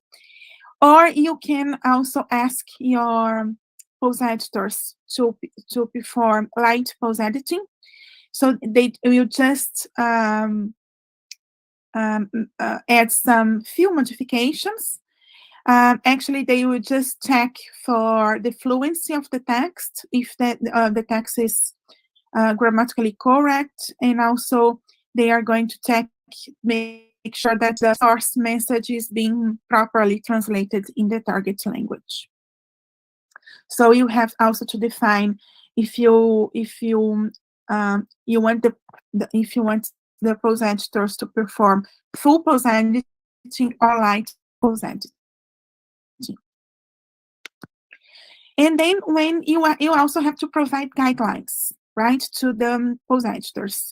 So you can ask post-editors to not to break down sentences into more sentences, or you can allow them to break the sentences into more sentences.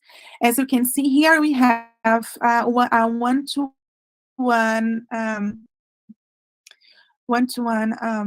post-editing output.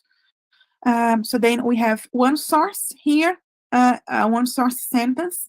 It was translated into just one source sentence. Source sentence 2, just one, and the target sentence, just one. But then one source sentence can be split into 3 or more sentences, right? So then you have to define if the post-editors, they are allowed to do this, to split the sentences into more sentences. One source sentence into more into a target sentence, into 2 or more target sentences. So you also have to choose your tool for the post editing task. There is tool available online, which is what I use most of the time for my research. But it's very simple also to set up an Excel spreadsheet with the source in the empty output and ask the translators, the post editors, to work on the spreadsheet, right? So usually I use Pet Tool because Pet Tool has the advantage of providing some useful information because it records translators' activities during the post-editing process. For instance, time to complete each segment, number of attempts, keys used, and keystrokes. But at the same time, it's more complicated to use. It has a very complicated log file I'm going to show you in a minute. And you probably will need some programming skills to extract the data, the Pet Tool. And the Excel advantages is easier to set up. It does not involve to download any software or guidelines to start the post-editing task. They can start straight away, but the advantage is that it does not provide some information, important information for you to understand what is going on behind the scenes, right? And also information that could help you to understand your data. So working with the Pet Tool. So then, for instance, this is the screenshot of the interface of the Pet Tool. So then we can see here there is, it shows the time spent to post-edit a segment, the number of revisions. So then if you click the arrow down, you go to the next, segment. So it's quite simple, but the problem is that Pet Tool is freely available, but at the same time, it's a little bit to extract information from the Pet Tool log file. It's more complicated. So here I have an example of the log file, the file that is produced by the Pet Tool. So then we have loads of information there. We have the information about process here with this tag S, about the empty output, and then the post editing. And also there is also the editing time, as we can see, and many other information, and many other information that you can extract from this log file. But with the spreadsheet, it's quite simple, right? So then you can have in the first column just your source text, the empty output, and then you can just create a new column and then ask the translator or I don't know, any other student, anyone to post edit your empty output. So then now that you have your source text, your human translated text, your machine translation raw output, and the post-edited machine translation, so then you are ready to start your experiments, right? But then before starting your experiment, you have to define which features are you going to focus on. You can focus on all of the features that are defined in the research on translation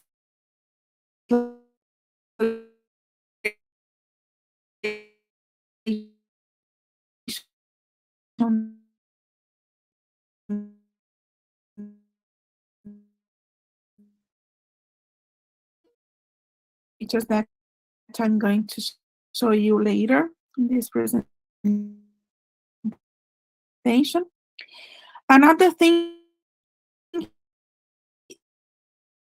is that you have to make sure sentences they are, and also that you have the necessary tools to extract the feature.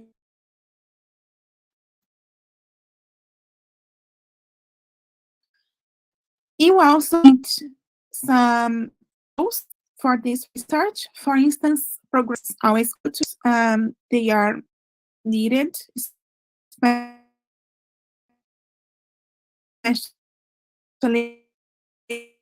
using in descriptive statistics. There are many tools available online. I only brought some of the tools that I use that could be maybe useful for some of you if you are interested in this type of research. So, for instance, if you want to, if you don't, as I was saying, if you don't have, if you don't have the budget to hire translators to post-edit your text, so then you can use some corpus available online, which provides the source, the human translation, and the post-edited texts. So if you click on these links here, you'll see the web page of all this corpus available online, and they all have these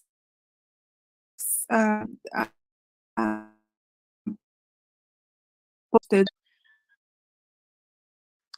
to extract some of the features that I'm going to mention, and then I just mentioned.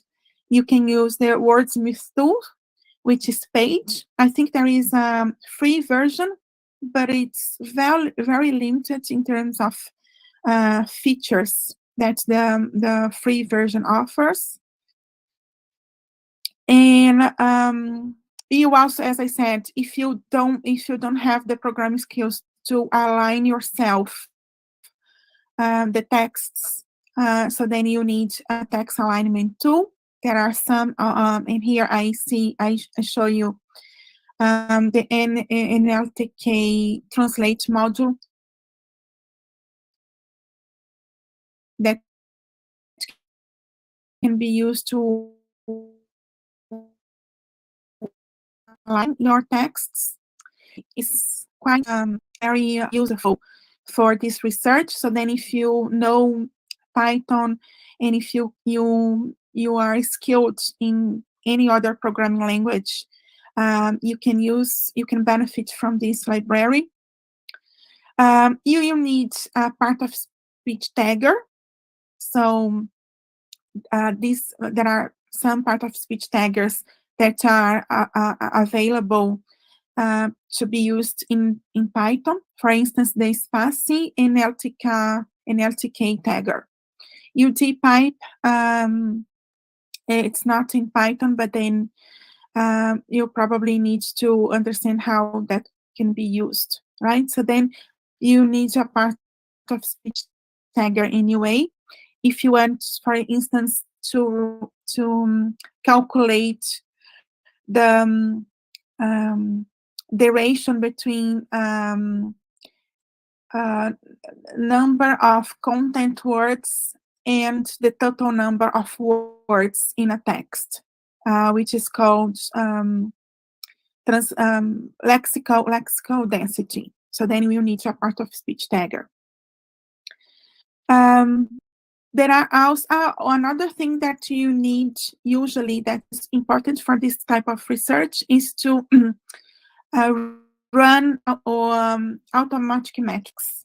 And there are also, if you click on all of these links, you can have access to available online for automatic metrics. I'm going to explain what automatic in a minute. There are many modules in Python for data visualization, R programming for data visualization in statistics.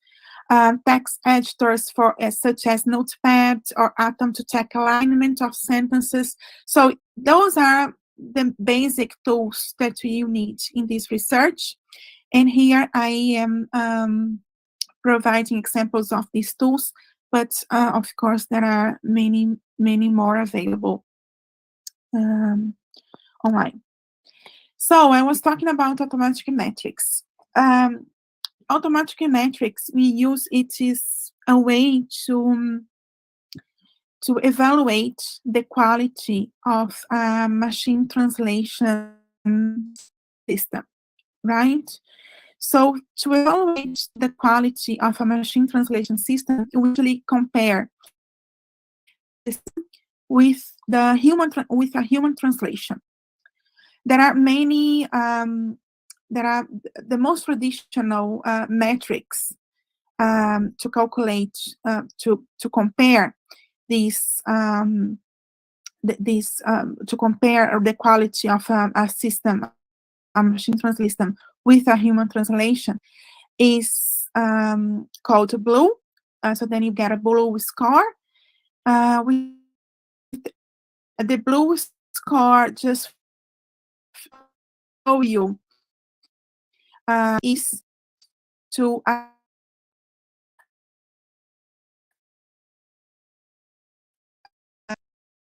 translation.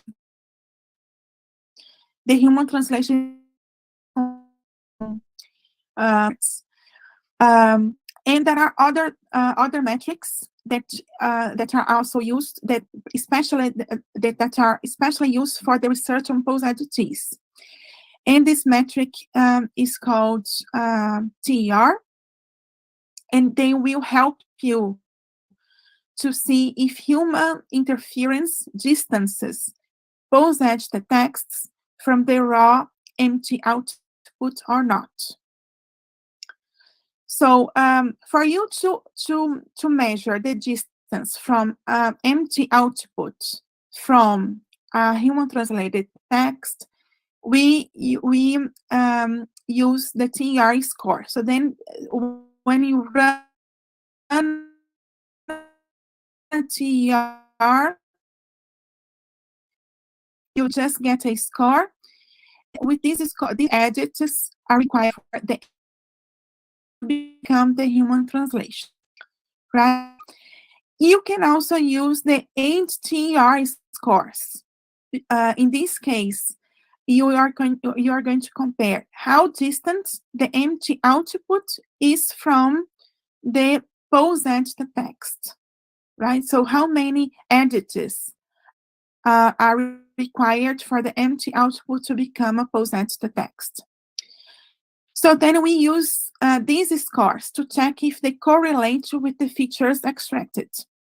So for instance, some features, sometimes we have, in some cases, we have an HTR score showing that a machine translation system post-edit the text, right?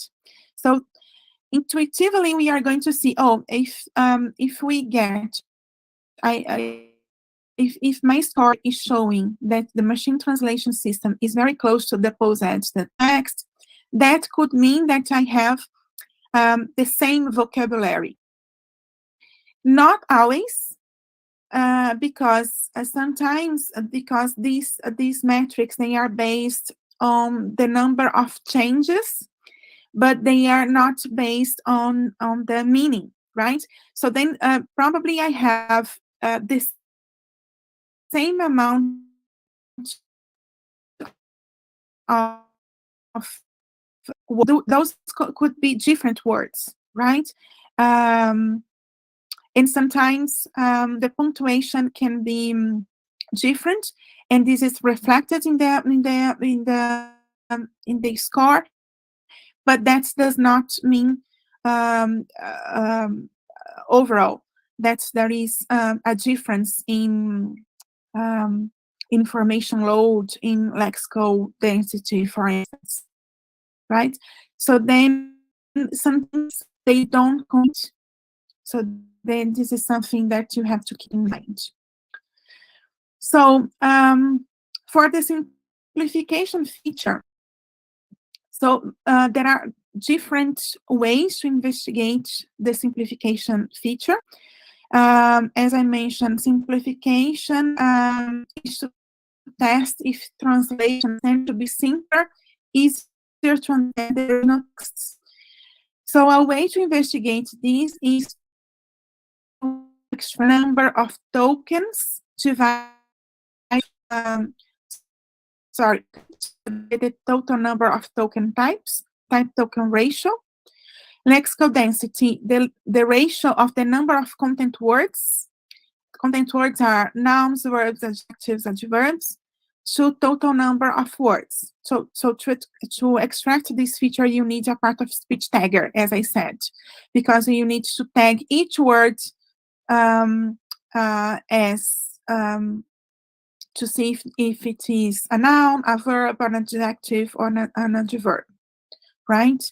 So you need to be able to use this tool for this type of research. So sentence count, sentence length. We can compute this feature by splitting text into sentences and counting the number of words in each sentence.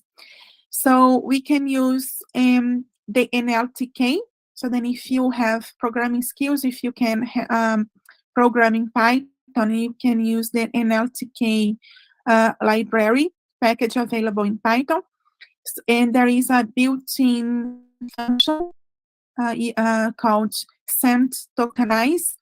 And it's very easy. It's just a matter of and this function will automatically split the text for you. And then you can just count the number of words of each sentence. For explicitation, we usually investigate explicitation to test if translators tend to explicit things out rather than leave them implicit. So usually we investigate explicitation by comparing the length of the texts for instance, of a poetic text and machine translated text, right? So then we just calculate the absolute difference in length between a source text or a machine translated text and a target text, which can be a post-edited text, a machine translation, or a human translation. And then also we normalize this difference by dividing the length of the source text. So then usually this is computed at the sentence level. So then you calculate the difference in terms of length between two texts, and then you normalize the length with the length of the source. Another way to investigate this feature is to calculate personal pronoun ratio. So it is the difference in number of personal pronouns between source and translated texts, or between a machine translated text and a post-edited text. So then you calculate this difference and divide, and then divide by the count of the source text, of the count of the pronouns of the personal pronouns in the source text. And also this can be computed at the sentence level or not. For the normalization feature, we calculate the punctuation ratio, which is the frequency of a punctuation mark appearing in a text, divided by the frequency of the same punctuation mark appearing in another text. So it's just the ratio between the punctuation marks. And leveling out, we can just compute variance scores for each of the features that you extracted. For instance, you can compute variation scores for lexical density calculated between machine translated texts and or post-edited texts and human translated texts. For you to check if there is a higher variance within translated texts than are within non-translated texts. Another way is to compare translated texts, any version of the translated text, for instance, machine translated, or post-edited. Compare translated texts with non-translated texts using t-tests for each of the features extracted, right? So those are the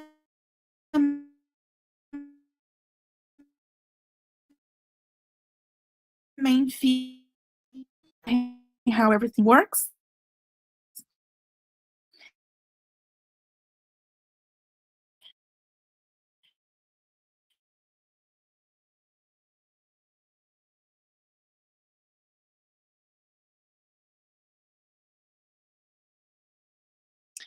2000 James and colleagues, for instance, they calculated the readability prediction, the average word length and percentage of polysyllabic words, for instance.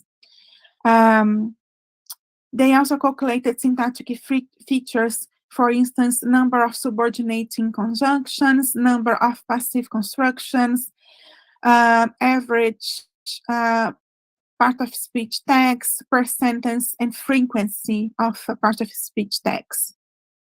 Semantic features can also be calculated. For instance, average number of connectives with tag and the average of causal, temporal, adjective, contrastive, and contrastive connectives. So there are many features available. It's just a matter of having the tools available for your language of investigation.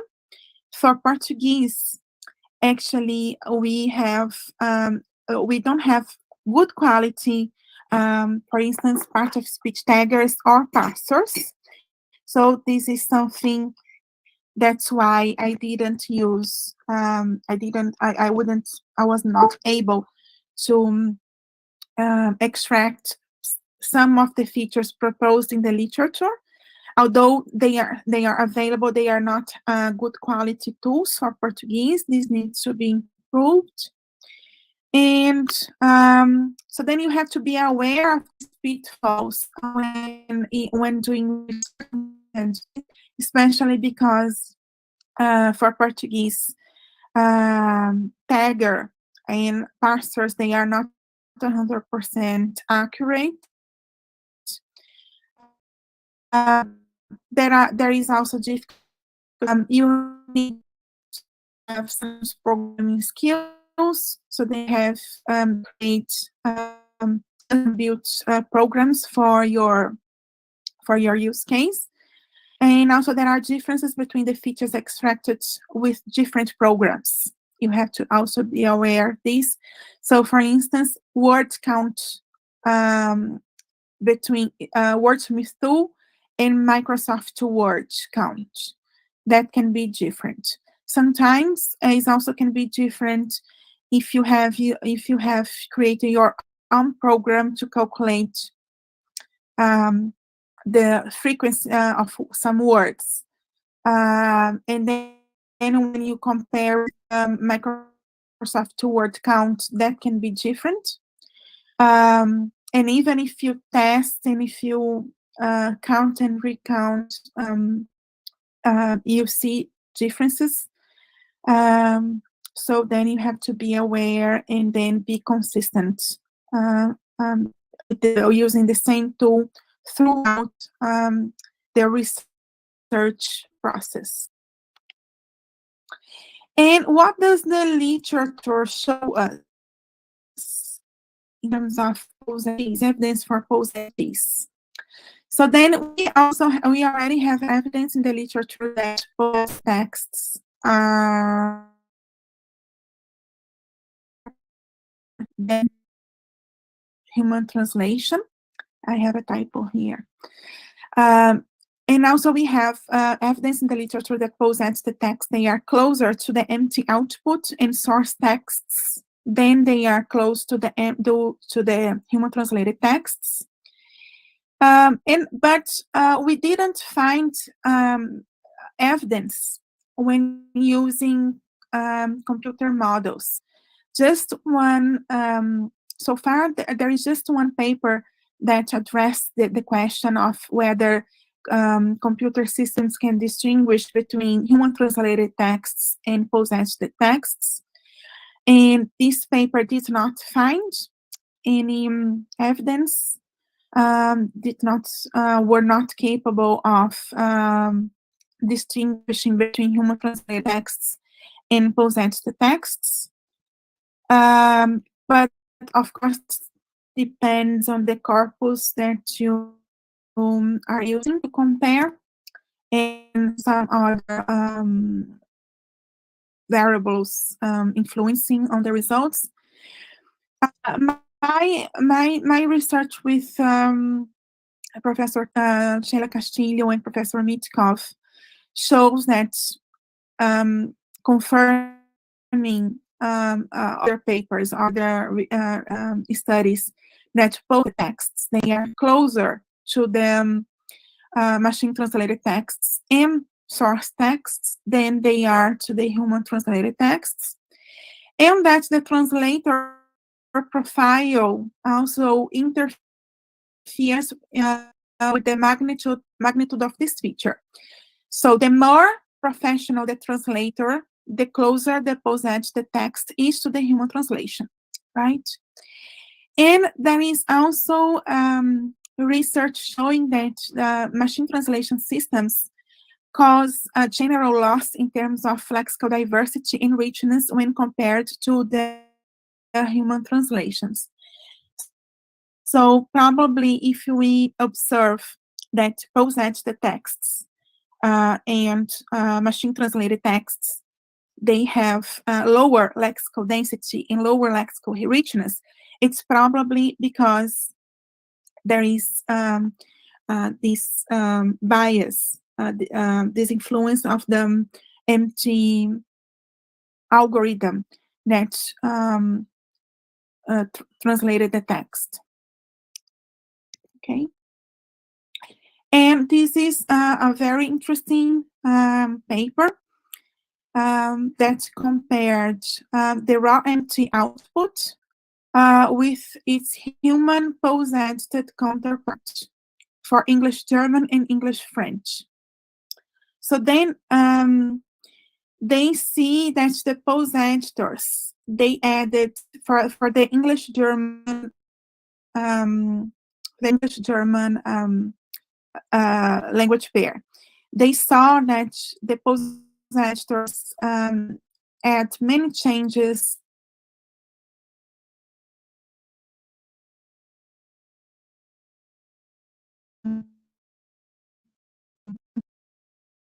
case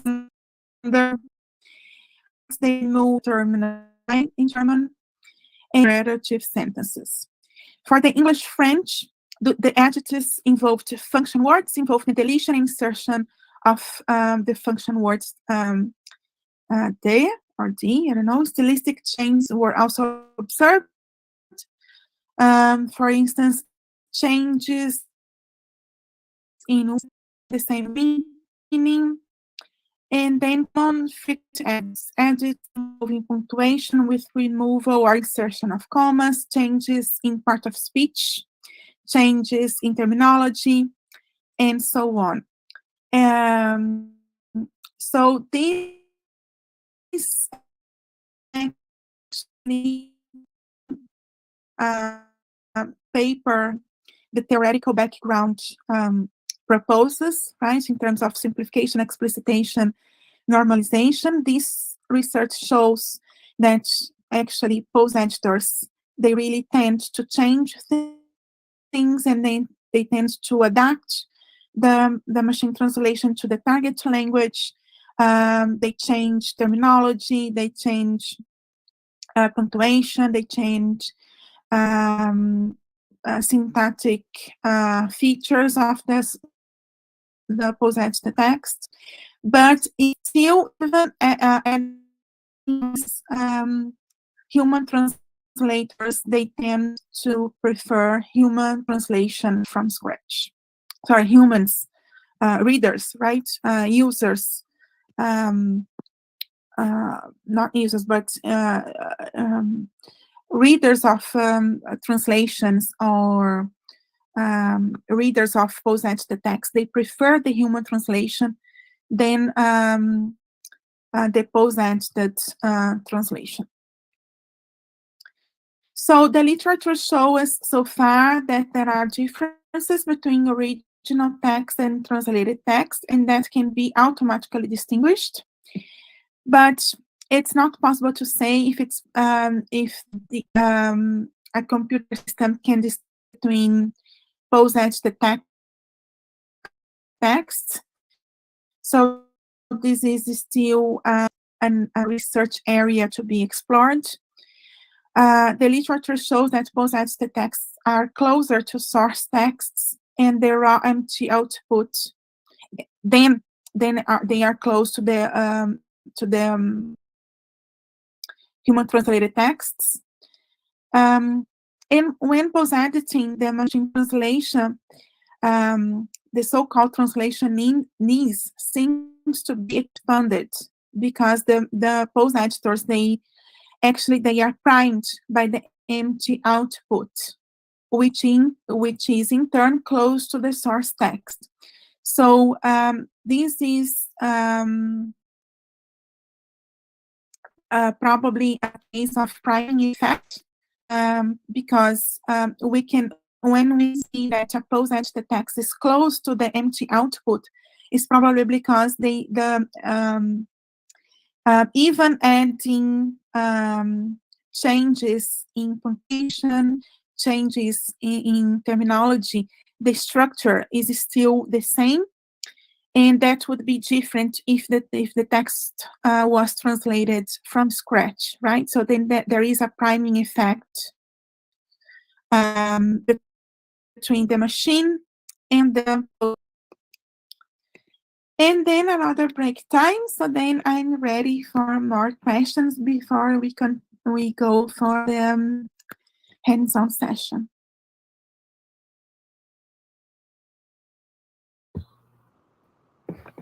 Hi, Natalia. Thanks. Very dense. Very dense. Yes, I'm sure. But eventually, I know that anyone who is finding really interesting. Yes. I saw that Natalia. Sorry. No, just to say that so far I haven't had any questions, but I agree with Amanda. Many new pieces of information, and but all of them and just like her, I'm not from the field, but so far it's very interesting. Congratulations. Thank you. Thank you. I think maybe automatic metrics. I know that is probably my explanation was a little not so complete, not so easy to understand. If you want me to explain in more detail how this works, I'm happy to explain. I don't know if that would be interesting for you, but also in relation to how to extract the features, I'm also happy to answer any of these questions more related to technical things.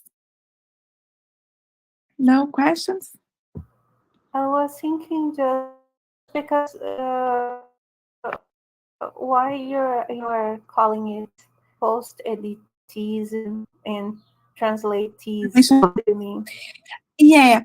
So, because translation is a term used in the literature, in translation literature.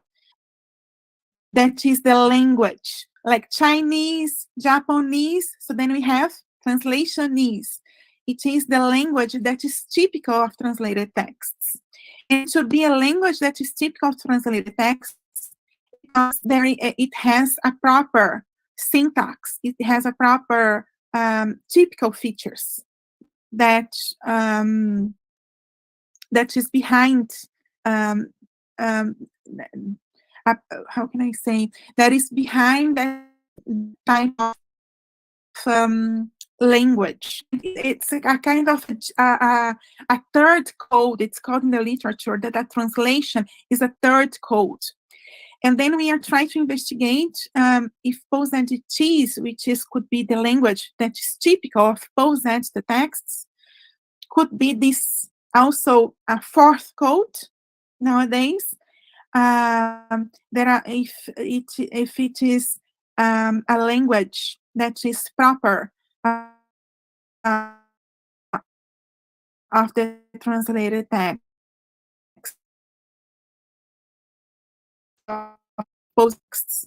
So that's why we are calling it post-entities and translationese. Yes. Does that make sense? So it will be so different from the structures you find in a natural text produced in the target language that is needed to think that it has its own features in terms of syntax,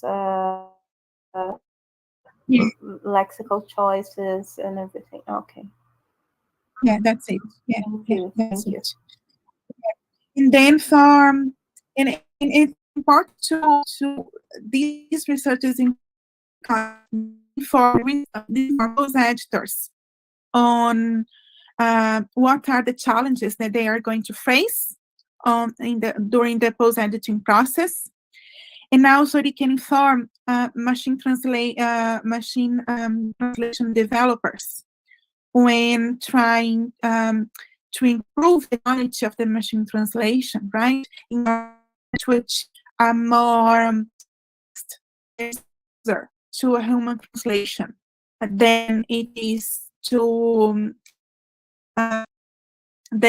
nowadays. Because even if I don't know if you notice, but even when we read the output of a machine, even when this output is grammatically correct, the punctuation, everything is correct, the source message was properly translated. Even in these cases, the text sounds artificial, right? The text sounds something that is not written by a human. So these interferes in the interaction, and also with the user. This actually affects how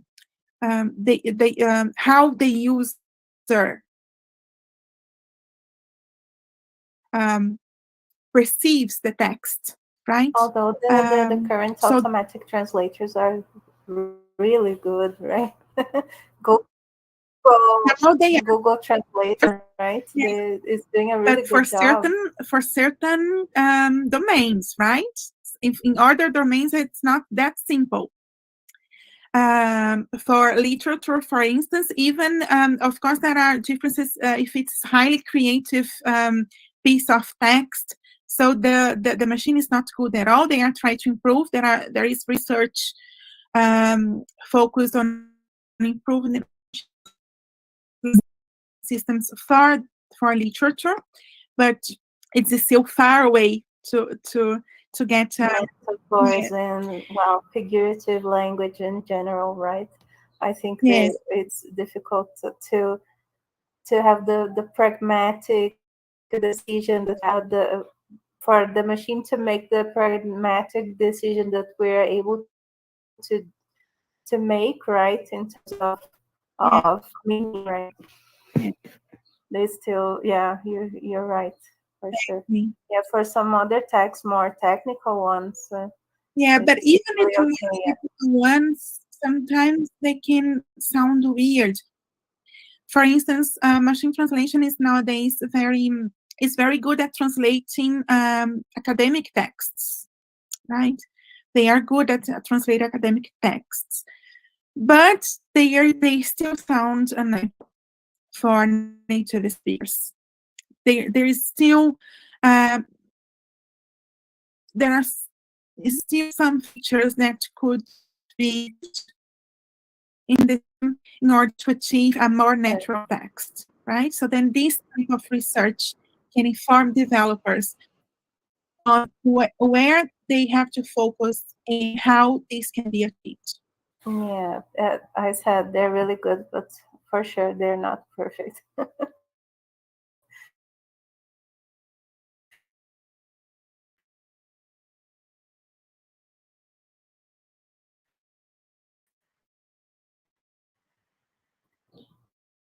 So then part of this set in really um,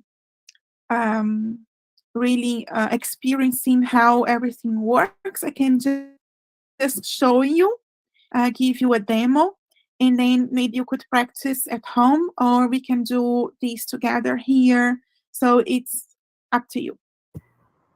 So, guys in the audience, I would like to try out. I don't know. What do you like? Do you guys think? Leonardo, Luiz, Juliana, Maria Alves. There's some more people at the YouTube channel.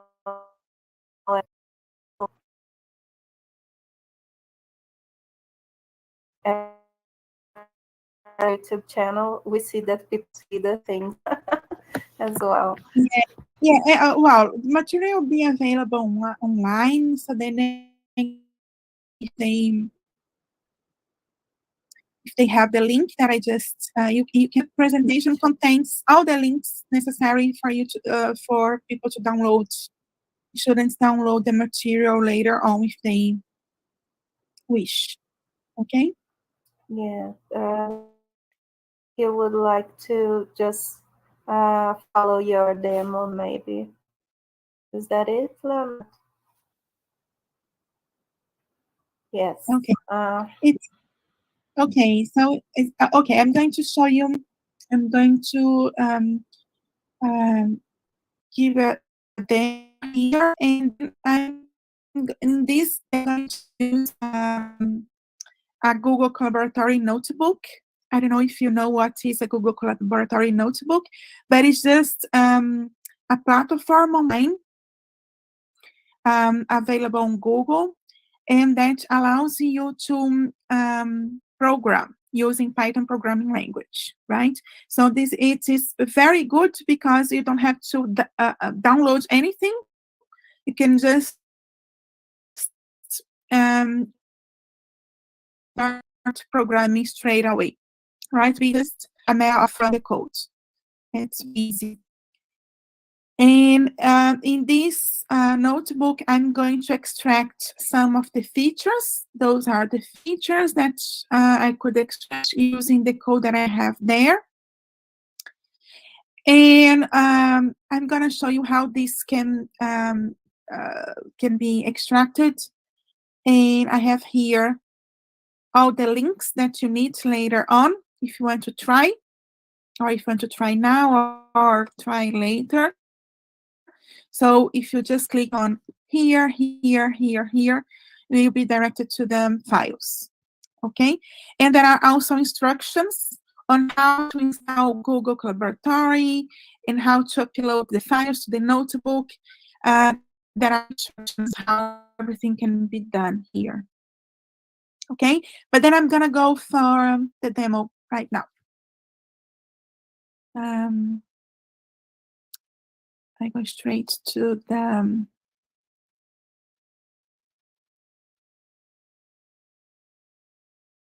I don't know why this link is not working. I think it's because I know already.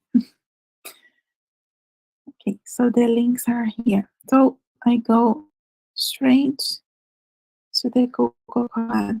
Can you see my screen? Hands-on session 2 tutorial. No, we are still in the instructions. I don't know how to switch between. Maybe in presentation here, presenting, right?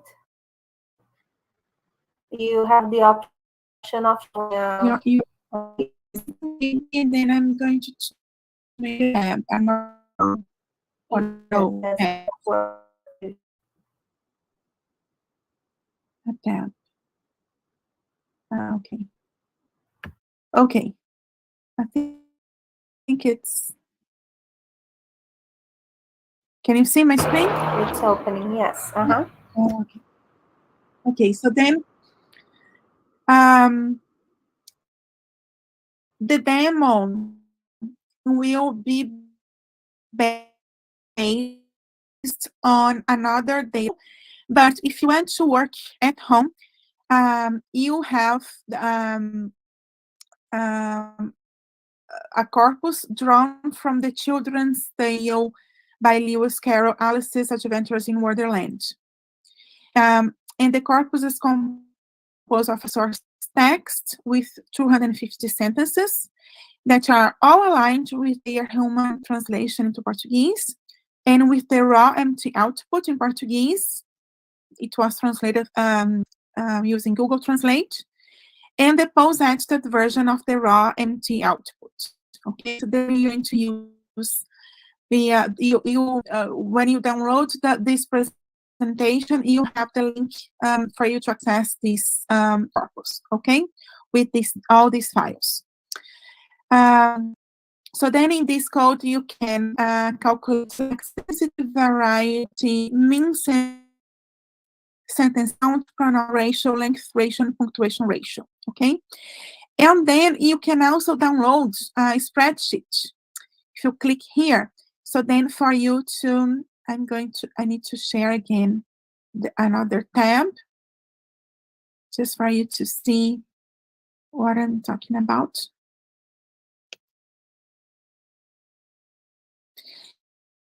So also,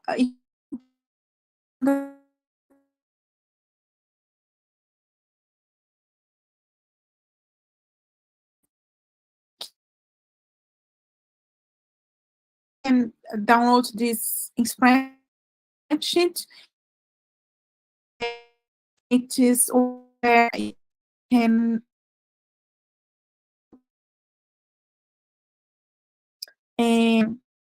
the texts. Okay. So I need to again, and then I think I'm going to. Yeah, I'm going to. Can you see my screen now? The hands-on session. Yes. Okay. So I'm going to run. So this is a Google Colab notebook. You have text, and you have cells for code. I'm going to start running the code. First, if a collaboratory to access my Google Drive. This is a process called Mount Drive. And then you just connect to your drive. So for you to run this and to use these Google Colab notebooks, you need to have a Google account, okay, a Gmail account. So I have the instructions on how to create a Gmail account and the instructions on how to install the Google Collaboratory application in your drive. So then just run here, the library, and this I'm going to print the lexical density. Okay, lexical density is the number of content words divided by the number of words, right? Usually done sentence by sentence, but this demo, I'm going to print only the final lexical density score. Okay, so I have here my drive and tutorial post entities, and I have here the files for my demo. So the file that I'm going to use, I am going to copy the path and then just paste the path here. So here, now in this variable here called path, I just giving the access to the, I'm giving the system access to this file, okay? And it's, the file is named POS files because the files they contain, they have part of speech tags, okay? So for you to calculate the lexical density, you need part of speech tags because you are calculating number of content words divided by the number of words.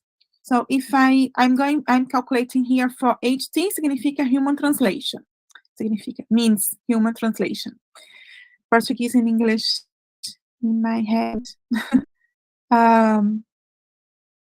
Just running. And then now I have here. So the average sentence, average lexical densities for 20 sentences is 0.44. So then I can just copy, go to my spreadsheet and paste it, right? So I can do again for, I'm going to compare human translation with pose the text to see if there is a difference.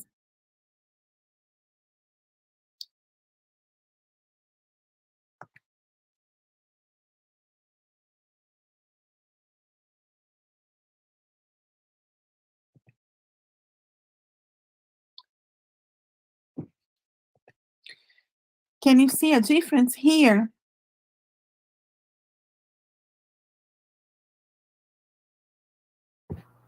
We can see there are different scores here. So one score is higher than the other, right? Mm-hmm.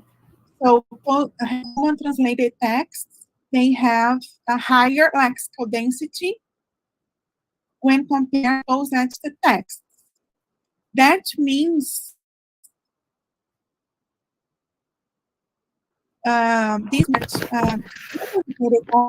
they have more content words, more adjectives than those the texts, right? Let's see for the raw empty output.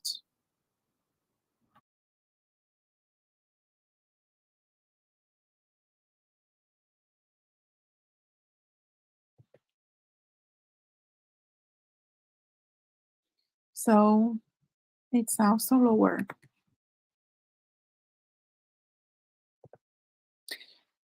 So do you see a pattern here? Do you see anything that we discussed today that confirms the results? Do you think that these results confirm? Yeah, I think I would have the same question as Leonardo. He's asking how much difference would considered an expressive difference. No, usually the thing is that we usually do this sentence by sentence, right?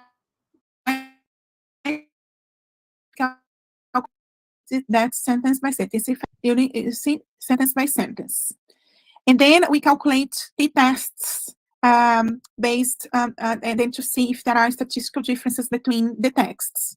But then only with the overall score, the difference is slow, but it is significant. Even I understand. So because it's a lot of data, it's based on it's the means of a lot of data that you're considering, right? Exactly. But here, the difference, we can see a difference in the scores, but we can see here exactly what the literature shows. Machine translator systems, they are closer to the, the POSETs, the texts, they are closer to the, than to the human translation. You see here. It's a bit small. Could you? Okay. I have. Just to explain my question. Oh, okay, sorry. Now I got it. I don't know if let me see if yeah. Oh no, I think it's too much. Can you see now? And PE are quite close, right? In human translation is a bit different.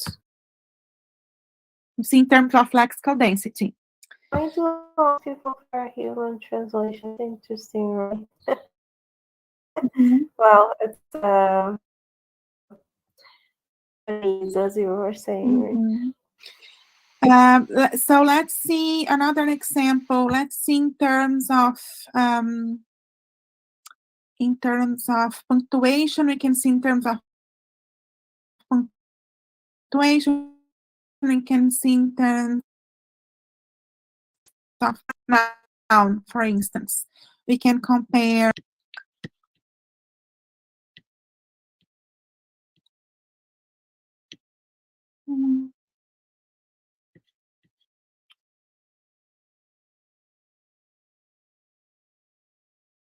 where's punctuation?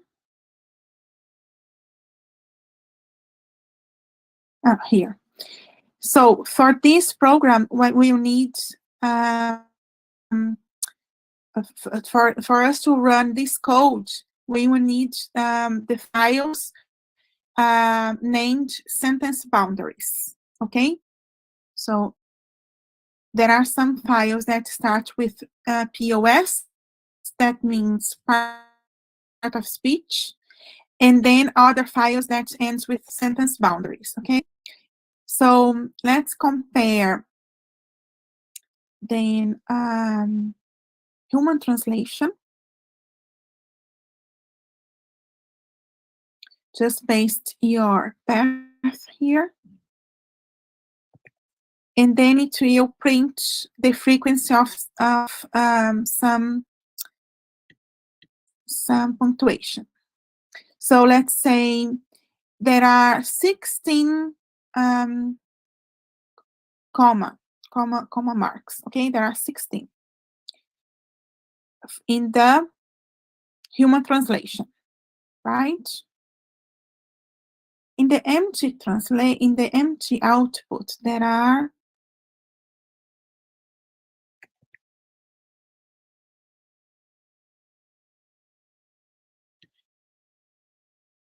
15. Little bit lower.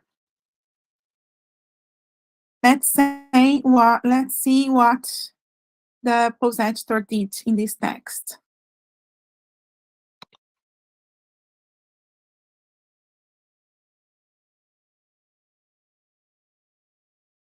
$15. You see, MT and PE both have 15 comma marks, while the human translation has 16.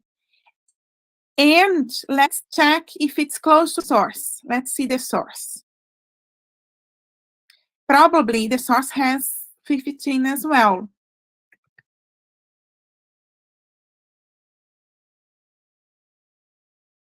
The source has 16. But anyway, MT and P, they are close to each other. In terms of, I didn't check in terms of full stop. Let's see, source. Am I going to fast, or it's okay? It's just possible to understand what I'm doing? It's okay. Anyway, we can see you again in the video. So, okay, so it has 17 full stops, right? So let's see the human of the source text.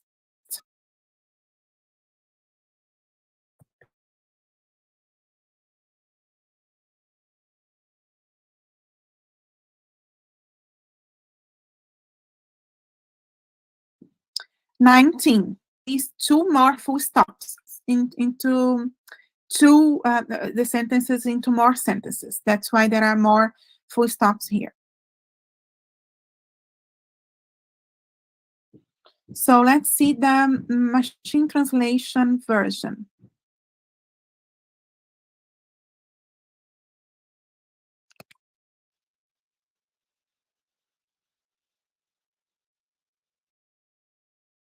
The machine translation version has 17.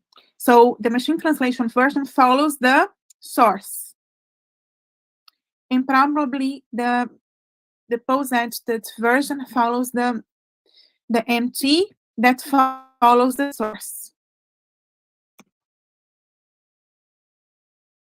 Again, 17.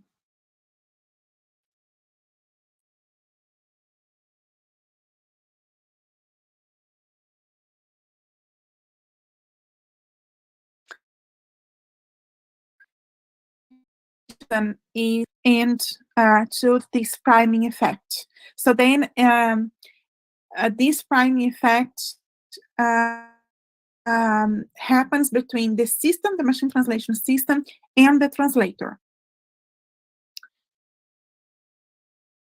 So would you like to try with another? I'm going to stop presenting. So would you like to try with the file, or would you like, if you want to try at home and in question, I'm also happy to answer. What do you think, Amanda? It's very, actually, it is, I'm going to share again, just my tab. It is for you to run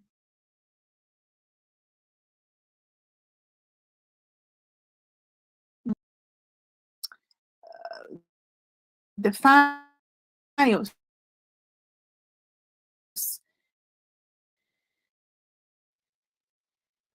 You just need,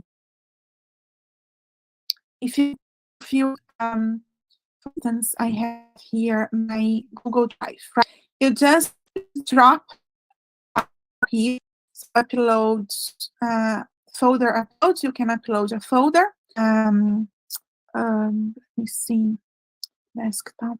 I'm going to upload any folder I have here. I don't know, this one. So you just upload a folder to your drive with all your files. Once they are uploaded, you just run this code here, mount your drive, and then your drive will be available here in this panel here on your left.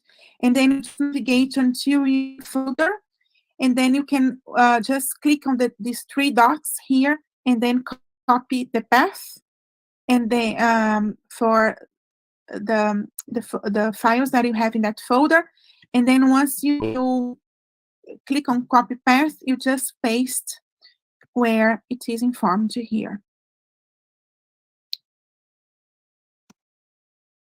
So you want to try, or if you want to try at home, no problem.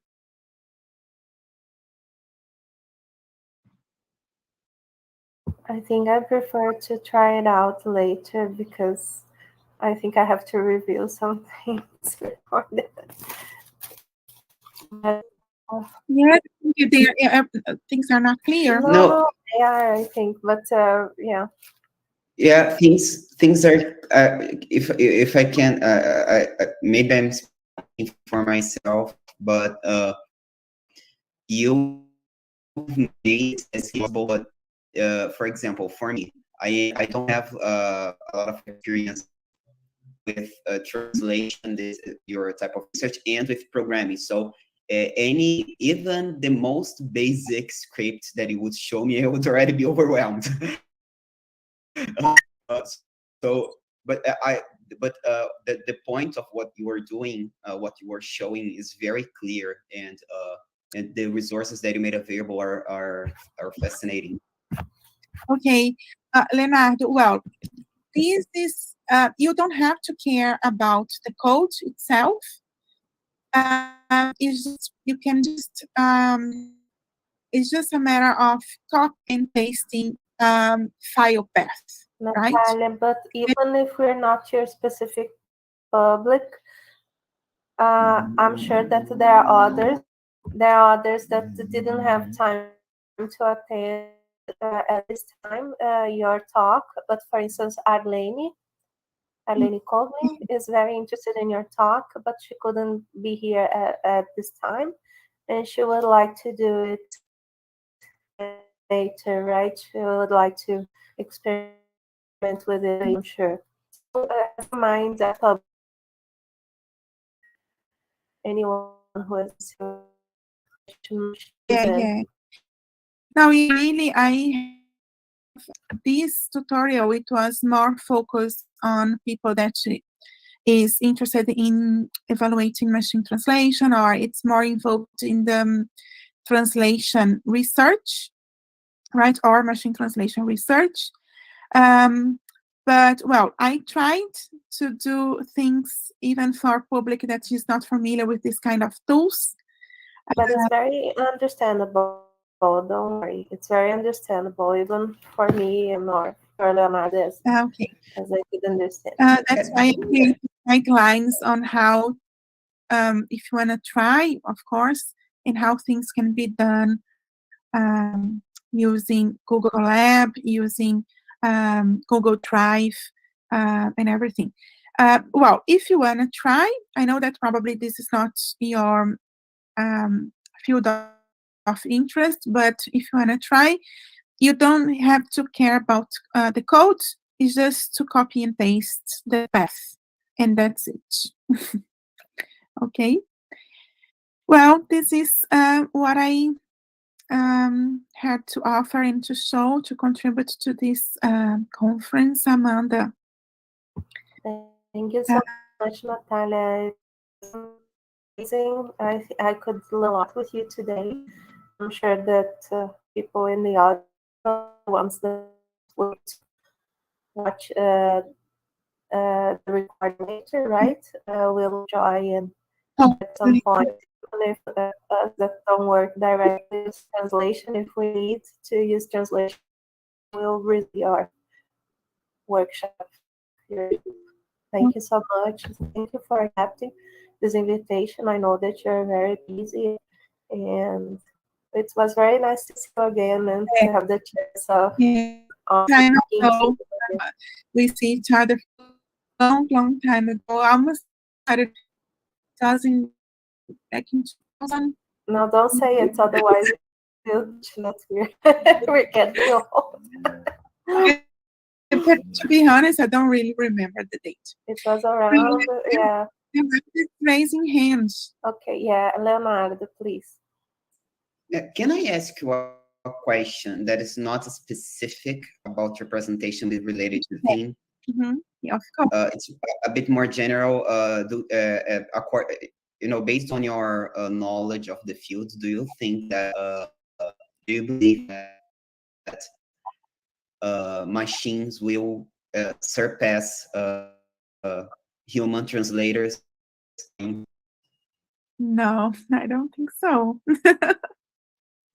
But no, I think what type of limitation would impede the machines from doing so?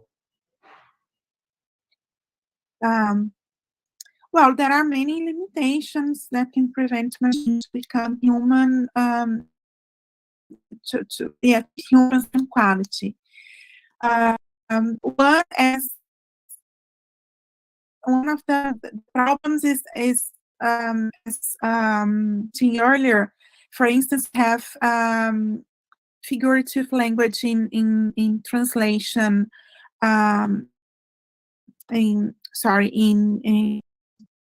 in literary texts. We have, and there are some other features that are not so easily easily detectable by a machine, right? So even for us humans, it's difficult sometimes to detect. Sometimes it's difficult to detect irony. Sometimes it's difficult to detect when something is false or true. So then, in all of these cases, I don't think a machine will overcome a human,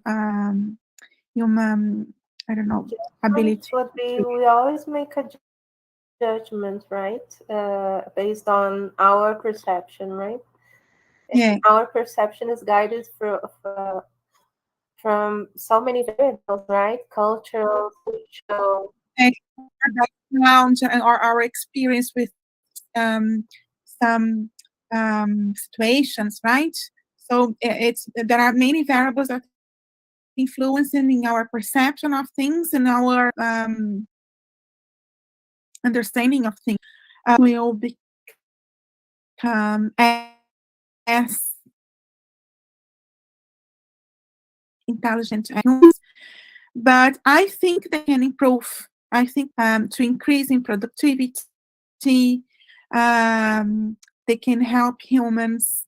I think this is the main idea in artificial intelligence. It's not that I think this is, we are, when we talk about intelligent systems, we are thinking we are more biased by films, movies on this topic, in which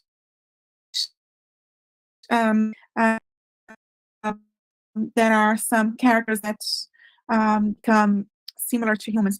But actually, this is not the idea. The idea is that we need a system that has in tasks of like very daily tasks, right? Translating a text well is one of these activities that we need to improve. But I don't think machine will be able. Sometimes we don't do that. Sometimes we don't do it.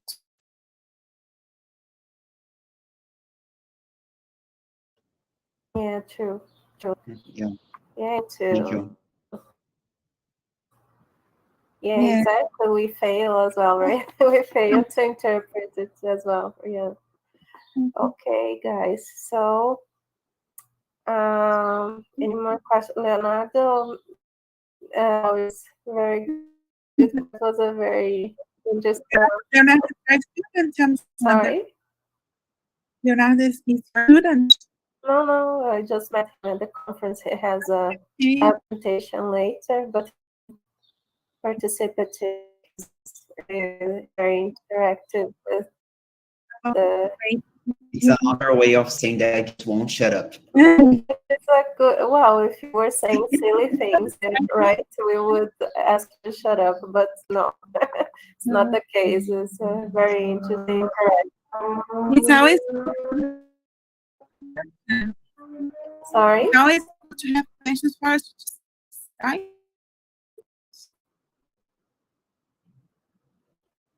Yeah, we have this interpretation that the machines will overcome humans. I movie Ex Machina Yeah. or artificial intelligence. that movie, Artificial Intelligence, they created a robot that was a kid, and the kid was the boy. He had feelings. Oh, sure. I remember. You remember this? Yeah, I remember. I need some machine to help me out with names because I'm really bad with names. If you tell me it's the movie, but if you say the name, it's rarely that I know the name. But that's okay to have this tutorial by Natalia. Natalia was so kind to take some time to it took some time for me to reply to your emails, but you have no idea how many things I have at the same time. I believe I know a little bit because it's not that different, right? We all, especially about your affiliation. I was really sad that I made that mistake. But actually, I'm organizing it on my own. So if there are mistakes, please tell me and I'll correct them for a better way.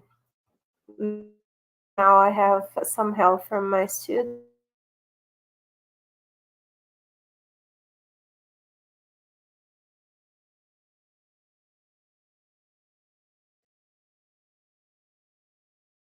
That are helping me out with the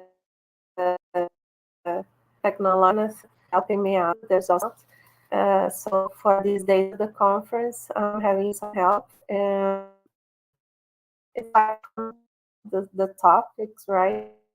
Because they don't have linguistics here, all undergraduate students, and it's nice to see that they're getting involved and also learning from the conferences and talks. So everybody, we're having very nice feedback on the Congress. So although I'm exhausted, I'm really happy with the results and for you guys being here, and we're having this opportunity to show your knowledge and share your knowledge first of all, right, with us. So thanks a lot. Thanks a lot for the invitation. I'm always happy to share any knowledge I might have. Again, right. So guys, let's have a small break. Sorry. No, just goodbye. Goodbye, Natalia. Bye-bye. And enjoy the rest of the conference. yeah, we have the rest of it, actually, the very end of it, from 7 p.m. Brazilian time. It will be quite late for you. Yeah. But so thank you very much once again. Thank you all in the audience, and we'll be back in 1 hour and a half or so. Okay? Bye-bye. Thanks a lot. See you. Bye-bye.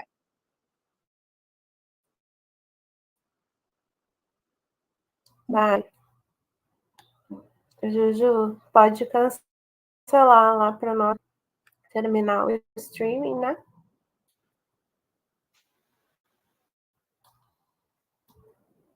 Terminou?